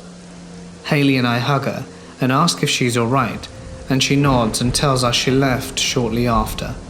I apologize repeatedly and she said that it was okay, that she probably would have done the same thing, but I still felt awful because I'm much bigger and could have done something to stop it. For the rest of that trip, we called the kid Tickle Me Elmo because of what he did to Kay. And after the trip, I told my dad what happened, and he agreed with me that we shouldn't have left her alone. If you girls had been any older, something very bad would have happened. When you go to college, don't ever leave a girl alone with a guy. I wish back I had the courage to say something, but I was an ugly, zip-faced kid with self-image issues. Just know that if I ever run into the guy again, I won't back down, and this time I'll say what I want to do. To give some context, I'm a 16-year-old male and go to Ephraim, Utah every summer to do drum corps, and it usually lasts all summer. If you're not familiar with drum corps, It's just basically professional marching band. We stayed on a college campus and had 3 days every Sunday to get to know the people and just relax before we had to go rehearse the next week. This took place last summer. This particular Sunday night, my section wanted to go stargazing, since there's really nothing else to do in middle of nowhere, Utah. People recommended we go to the softball field that was a little walk away from where we were staying. We all agreed to go there that night and planned on being there around 9:30 p.m. However, me and someone else from my room volunteered to go and get snacks, since we were planning on being there for a few hours. We started walking to the nearest gas station to get some chips and soda for the rest of the group. When about halfway there, we noticed a strange white truck with its lights on parked right next to the sidewalk. It was too dark to see the driver, but we thought nothing of it, even if it was a bit unusual at this hour. We got the chips and sodas and began to head to the softball field. It was quite a walk from the gas station, so we were prepared to be walking for at least 15 minutes. When we were not even halfway there, we saw the same truck again, only this time it was parked on the opposite side of the street with its lights still on. It was about then when we started to get a little suspicious. It appeared to be following us, so we began to pick up the pace. We walked for a while and turned around to look to see if it was still following us, but it was nowhere in sight. Then, we started laughing to ourselves for being so worried when it was probably nothing. But, when we were about halfway there, just as we were passing a bell tower right next to a parking lot, it was then we saw the headlights again, but this time he was driving pretty fast towards the sidewalk. Me and my friend didn't really know what to do, so we kind of just stared at it until it actually drove onto the sidewalk and nearly hit the bell tower. At this point we started sprinting, but the truck wasn't far behind. We took a shortcut to another side of the sidewalk, one we were sure the truck couldn't get to. We ran the rest of the way back to the softball field without even looking back. When we got there, we told the other people in our section, and they told the staff the next morning, but nothing was really done about it, since the only proof of the truck on the sidewalk were the tire marks. I still don't know what he wanted from us, or if I was just overreacting, but either way it still kind of spooked me. I didn't see that white truck ever again, and I hope I never have to. Some friends and I used to explore abandoned places for fun. We stopped because, hey, well, we could have died. Here are some of our more notable experiences. We explored an abandoned warship once. There was this old shore liner that was used in World War II that was later used as a vacation boat or something. Some old idiot bought it and shored it up in shallow waters, and it was basically left to rot. We had to trek through hillbilly country, and trespassers will be shot signs everywhere. We were definitely trespassing. One time, I thought I could walk right up to it and climb in. The next, the river was really high and we had to wade out to it. That messed with me because we were definitely risking being bitten by snakes or stepping on rust, and the ship itself was rather boring. On another occasion, there was a giant old radio tower/office building. There's a building in my city, all brick, probably 10 stories high in the ghetto, and it was used over the years for all kinds of stuff, but it was originally and mainly a building for radio. This thing was gigantic, kind of heavily secured, but we found an open window about a story up and shimmied in off a pipe. Once we got there, it was definitely a feeling of something being off. It was dark, of course, but it was also unsettling. It smelled wet. The story we found ourselves on was what used to be a chapel of sorts. There were a few pews and an old confessional.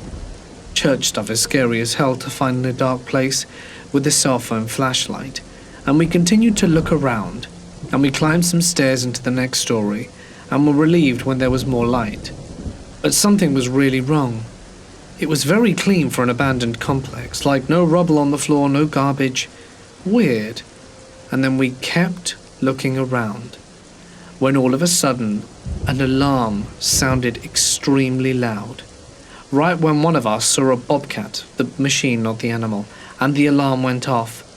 Easily the scariest moment of my life, and we took off with a singular pack mentality running for the stairs. But they were bricked in. Afterwards we all agreed, in our collective panic, that we had the thought that hobos had walled us in quickly and quietly, as hobos do. We were wrong. We just went down the wrong stairs, and ended up leaping from the window we came through and getting away with a few bruises. Damn, what a rush. The next story was from a place that was most certainly haunted. Or, ghosts aren't real, but there was definitely a body crammed somewhere within this place. Allow me to elaborate. So, in a different terrible part of town, there was this abandoned apartment complex that used to be a school.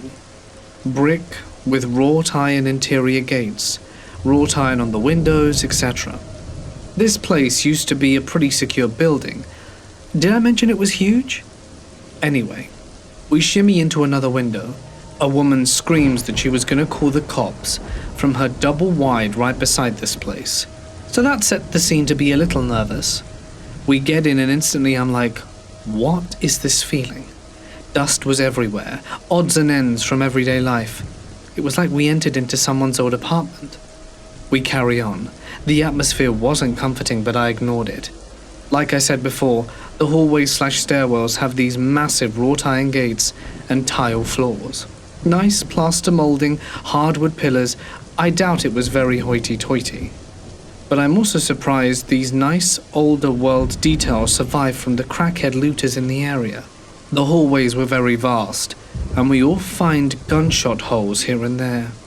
Same people would be like, screw that, but when you're exploring, you're like, yay, danger. So we explore a few apartments and I go off on my own for a bit, into a closed apartment because I have absolutely no brain cells, and the first thing I notice are photos, Polaroids, all over the floor. And then it hit me that this place seemed to have been pretty hastily evacuated. And I don't know how to rationally describe it, but I feel like if I held up a ghost sensor thing to these photos, it would have exploded. We left not long after, fearing Trailer Lady would make good on her promise to call the police, and I'm glad we did. I was in the mall, Crossgates. It was a pretty large place, and I was 13 at the time, being 30 now, so it was a while ago. My mum was cashing out in Lord & Taylor, and me being such a cool person wanted to hang in the car. My mum, after some coaxing, begrudgingly gave me the key to sit in the car and listen to music. There were only a couple of people ahead of her in line.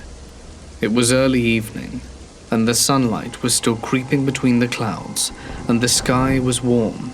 It was summer. I walked to the car, but I felt off. I could hear a car behind me, but it was a parking lot, so that was useful. When I see this big truck, they pulled up in front of me. The back was open, which I thought was odd. It was a huge U-Haul, and it was empty. A man was in the back of the U-Haul. He asked me to show them, the three men, where the Hooters was. Now, anyone familiar with this mall at the time knows perfectly well you can see Hooters from the lot I'm sitting at. Their bright orange sign says it all. I pointed in the direction, mentioning it that you could see it from here.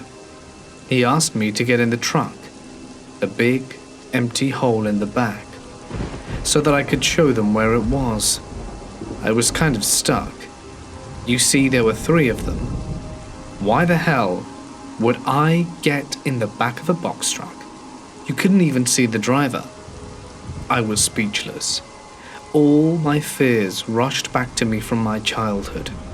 Out of nowhere, I could hear keys being jingled from behind me. Some man, an older man, probably in his 50s, came running up to me, pretended he was my father, and told them to get off and that I was his daughter. They drove away pretty quickly, not really listening to what he said. I still wonder what would have happened if he hadn't have helped me out. To preface this, I love to drive. Long hour drives to nowhere with no destination in mind. Just me, my music, and the road ahead of me. Living in Nebraska, I'd often take back roads or lonely highways cutting through the countryside to small towns and eventually cities, and I'd like to usually take these drives at night, since there was much less traffic to worry about. I've done it since I've had my license for the past 4 or 5 years, and I've never once had any sort of issue, nor run into any trouble of any sort. This was, until a few nights ago. For reference, I'm a relatively small 22-year-old female, and as I've stated before, I often take these drives completely and utterly alone. They're a good way to clear my head when I'm stressed, upset, or overwhelmed, or for me to get a plan together or sort out personal issues. I've also done these long and lonely drives to get away from the toxicity of my household when I used to live with my parents as a means of coping with their alcoholism. Though now that I've moved out and I'm in a much better place mentally, I don't really have the urge to get in my car and just drive anymore. However, on the night this event took place, I was feeling pretty overwhelmed, stressed and anxious with a cluster of personal issues I'd rather not get into. I felt restless and irritable around my boyfriend and couldn't focus on anything else, and decided I needed a drive to clear my head. My boyfriend was understanding and told me to be careful and to not be gone for too terribly long since it was getting pretty late. I agreed, gave him a kiss goodbye, and left. I drove around our city for about 30 minutes, but I was still feeling on edge about everything transpiring in my personal life, so I decided to drive further north, down those familiar, dark, winding one-lane highways. I kept the car at a steady 65 miles per hour, taking the turns at a slower pace in case a deer jumped out around the bend, and was just admiring the vast empty darkness of the snow-capped fields and barren trees. It was honestly a bit creepy being all alone with no cars in sight, in seemingly the middle of nowhere.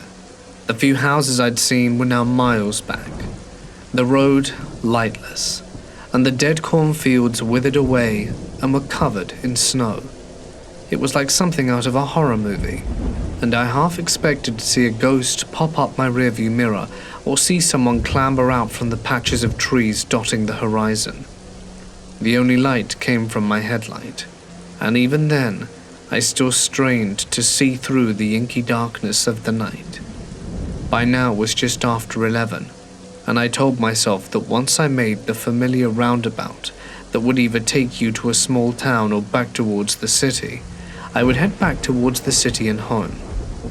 The roundabout was still 15 to 25 minutes away, but other than my imagination picturing the worst, I wasn't really at all concerned. I mean, I was by myself, but I didn't have any other motorists to worry about, right? Wrong. As I round another bend, I notice a vehicle with its hazards flashing maybe a quarter of a mile or something away from me. It was some sort of sedan, dark-colored, and was angled to where only part of it was on the shoulder, while the rest was jutted out on the road, like they had to pull over in a hurry but didn't quite manage to do it. The driver's side door was flung wide open, and as I slowed my vehicle down and angled it towards the opposite side of the road to pass, I could make out what looked like maybe blood on the inside of the open door. I didn't see anyone on the road or in the car, and I was the only motorist in sight. The cell phone reception was spotty at best in this part of the country, but more often than not, you couldn't get reception no matter how hard you prayed, which was definitely the case when I took a glance at my phone to see if I had any service. So a lone female on the road at night, pulling up near a vacant vehicle that looks like someone had been attacked on or inside of, with no cell service. Now, I'm no dummy. I've watched countless episodes of Investigation Discovery and Criminal Minds, and read far too many true crime books to know that this had bad and danger written all over it. But there was a still, small part of me that was worried something terrible had happened to whomever was in that vehicle, and I thought I needed to help. These roads didn't get a lot of traffic late at night, and temperatures were well below freezing. If someone were hurt or in trouble, there was no one and nothing else to help them but me. Still, I erred on the side of caution. I was still driving my car, though a bit more slowly, and as I approached the vehicle, I rolled down my passenger window a bit, shut off the music and called out, "Hey? Anyone there? You okay?" I didn't hear a response. I worried they were passed out somewhere, but I wasn't about to get out and look for them. I told myself I'd call out one last time, and if I didn't hear anything I would leave, and the moment there was reception I'd call it in, and if I did hear someone, well then I'd get to that bridge when I came to it. So I shouted again, "Hey, what happened? Are you okay?" There was silence for a beat. Then I heard rustling in the shadows of the trees, followed by a gruff voice saying, "Yeah?" I was relieved at first, and was about to say something in response, or possibly even stop my car and get out, when I noticed three things simultaneously. As I inched my way past the front of the sedan, I noticed there was no damage to the hood or anywhere else on the vehicle, which I found to be strange considering the blood on the inside of the door. In my rearview mirror, I caught a glance of someone coming out from behind the sedan, and they were making their way towards my car fast. The person did not have any blood on them, nor appeared injured in any way, wearing a mask, not like a face mask for COVID or ski mask or anything normal, but one of those masks you could see being used in the Purge movies, and they were holding something in their hand. I don't know what it was, I didn't get a good enough look, but from its length and shape, my best guess would be a tire iron or a crowbar.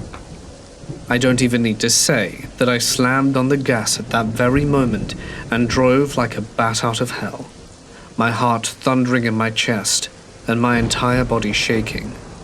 My window was still rolled down in my haste, and the music was still shut off, so I could very clearly hear someone, definitely a man, shouting at me. Though I had no clue what they were saying, I just knew I had to get out of there immediately.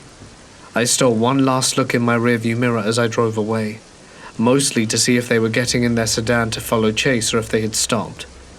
The man with the weapon was still standing in the middle of the road watching me, and right before I looked away from the mirror, I saw a second man emerge from the trees that had been rustling earlier, also wearing one of those creepy masks and no trace of blood on him. I probably broke every law for speeding that night, but wanted to get away from those men as quickly as possible. As soon as I made it to the roundabout, I turned towards town, parked in a Walmart parking lot that thankfully still had cars in it from who I assumed were workers closing up shop, and proceeded to have a full-on meltdown. When I could pull myself together, I called one of my friends who was a police officer to tell him what happened, and asked what I should do. He was concerned for me after asking if I was okay, where I was, and if they followed. He told me since it was out of the city limits, he couldn't do much on his end, but he could get in contact with the local police sheriff in that jurisdiction to take my statement and check it out. I agreed and thanked him, and while I waited for police to show up, I called my boyfriend. Through my hysterical sobs and panic, I managed to tell him what happened, not even 10 minutes or so ago. He was, as you can imagine, super freaked for my safety, and wanted me to either come home immediately or drive down himself to take me home. I told him the police were on their way to take my statement, so I couldn't leave and that I was okay, but I stayed on the phone with him until I saw the familiar police cruiser pulling into the lot. I gave the police my statement, and they assured me they would go back to the spot I told them the sedan had been to take a look, and they would try and catch the guys who did it. Though with no cameras or no description of the men, I wasn't sure they'd be able to. I didn't even get the license plate number, though at the time of my panic, the thought never came to me until the police were asking if I got it. All they had to go off of was guys in a dark-colored sedan wearing masks. After I gave my statement, I went home and stayed curled up close to my boyfriend the whole night, listening to every sound the house made in fear it would be those guys arriving any minute to finish whatever they had started. Since the incident, I haven't heard back from police about whether or not they had any leads. I'm not sure they ever will. I'm just thankful I'm still here, and that I didn't stop to get out my car. because I'm not sure what would have happened if I did. I still have so many questions that have no answers. What were they doing? Why? What was the blood on the inside of their car? Was it a ruse to get more attention? Or was it really blood? Did they hurt someone? What would have happened to me if I'd have stopped my car? Needless to say, I won't be going on any late night drives to anywhere for a while, and I hope I never cross paths with those freaks again. This next story is one of my personal favorites to share, since everything turned out alright, but I still get chills thinking about how many different ways the night could have gone wrong. Allow me to elaborate. A few years ago, my friend Jane and I took a trip to Portland, Oregon. We're both from the south side of Chicago, and Jane was feeling pretty jaded with the city. She was convinced everything was better on the West Coast, including the people. So we flew out to Portland and rented a car, which we called Veronica. The day before we were supposed to fly back home, we took Veronica and drove up to Aberdeen, Washington, to see Kurt Cobain's childhood home. After that, we drove down the coast, sightseeing along the way. We visited Astoria, Oregon to see the house from the Goonies, and ended the day at Cannon Beach to check out Haystack Rock. All in all, it was a pretty nice day. Once it started to get dark, we decided to head back to our hotel, which is just under 2 hours away. I knew that I needed gas, so I told Jane I would stop at the first gas station I saw. Cannon Beach is a small resort-type town. There are a lot of little shops and restaurants, but I didn't see any gas stations. Being from the city, I'm used to seeing 2 on every corner, so I wasn't really worried. I expected to find one soon. I am completely unfamiliar with the area, so I just keep following the GPS's instructions while talking to Jane. Next thing I know, we're not in any type of town. We're on a dark, winding road surrounded by trees. At this point, I'm getting a little worried. I pull over to the side of the road and use the GPS to search for the nearest gas station. It tells me there's one about a mile down the road. Awesome. I'll get some gas and we'll be set. So I'm driving, and Veronica tells us that we arrived at our destination. I pull into a completely dark and empty gas station. We're still surrounded by woods and darkness, and as far as I can tell, there's nothing around for miles. According to Veronica, we have about 10 miles worth of gas, and the nearest gas station from here is 30 miles away. Jane and I are sitting there trying to figure out what to do, when another car pulls in. I keep going about my business and don't really pay attention to the other car. I just assume they need gas too. When out of the corner of my eye, I see someone gesturing to me. After some hesitation, I crack the window to see what they want. There's a middle-aged man and his wife in the car. He starts asking us all kinds of questions. Need to fill up? Coming from the beach? Driving back to Portland? I keep my answers polite but short.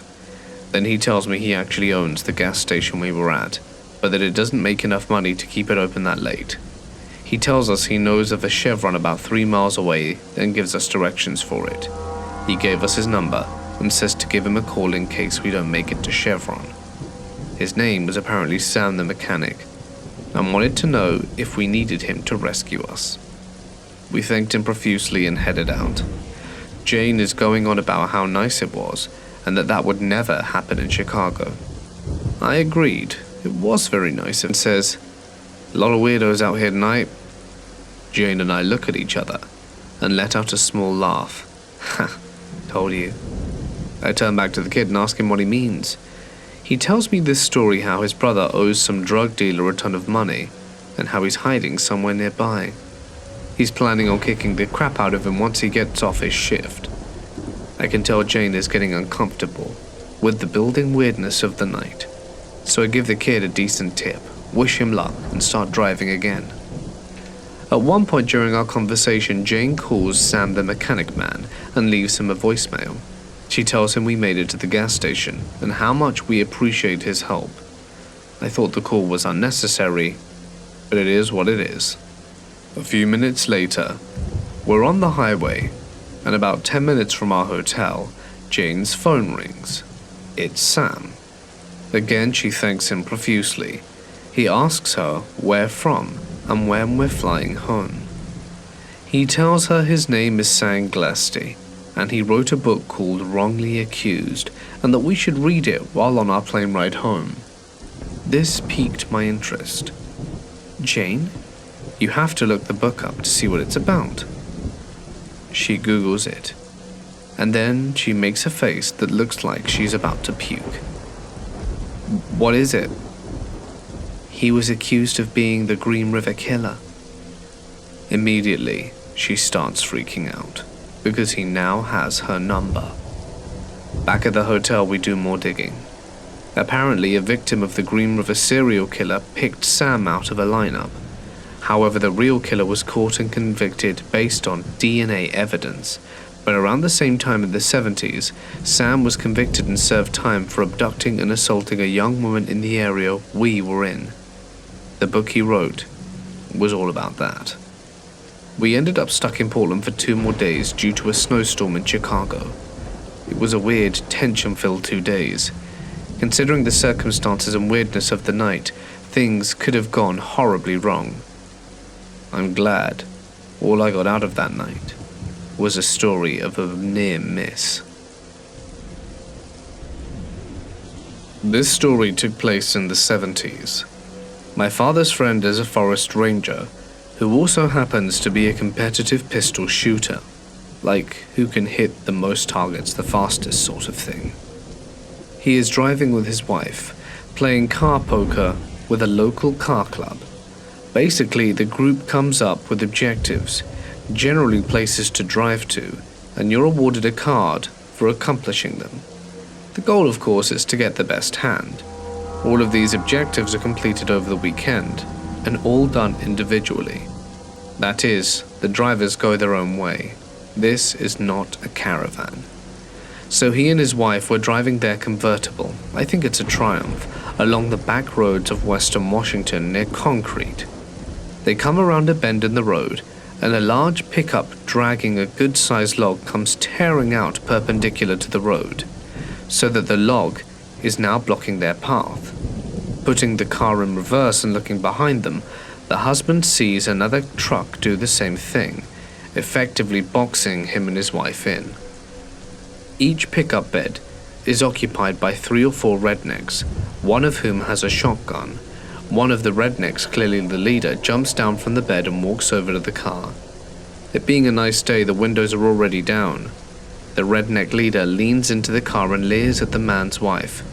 "It's a fine-looking woman you got there." The husband's pulse races. Being a competitive shooter and a forest ranger, technically a peace offering, the husband carries a pistol under the seat of his car. While the leader of the redneck bandits walks up to the car, the husband slowly reaches under his seat and pulled up his revolver and concealed it under his legs. As soon as he heard the leader imply that these men were going to rape his wife, he grabbed the leader by the collar and pulled the pistol to his forehead. "You'll have to move that log in front of us or I'm going to blow your head off." The leader went silent for a moment, the calculations running in his head. The leader said, "You can't get all of us." "Sure, but you'll be dead." Self-preservation rolling the day, the leader motioned for the front log to be moved. The husband drove slowly forward, keeping hold of the leader's collar until he was clear of the obstacle.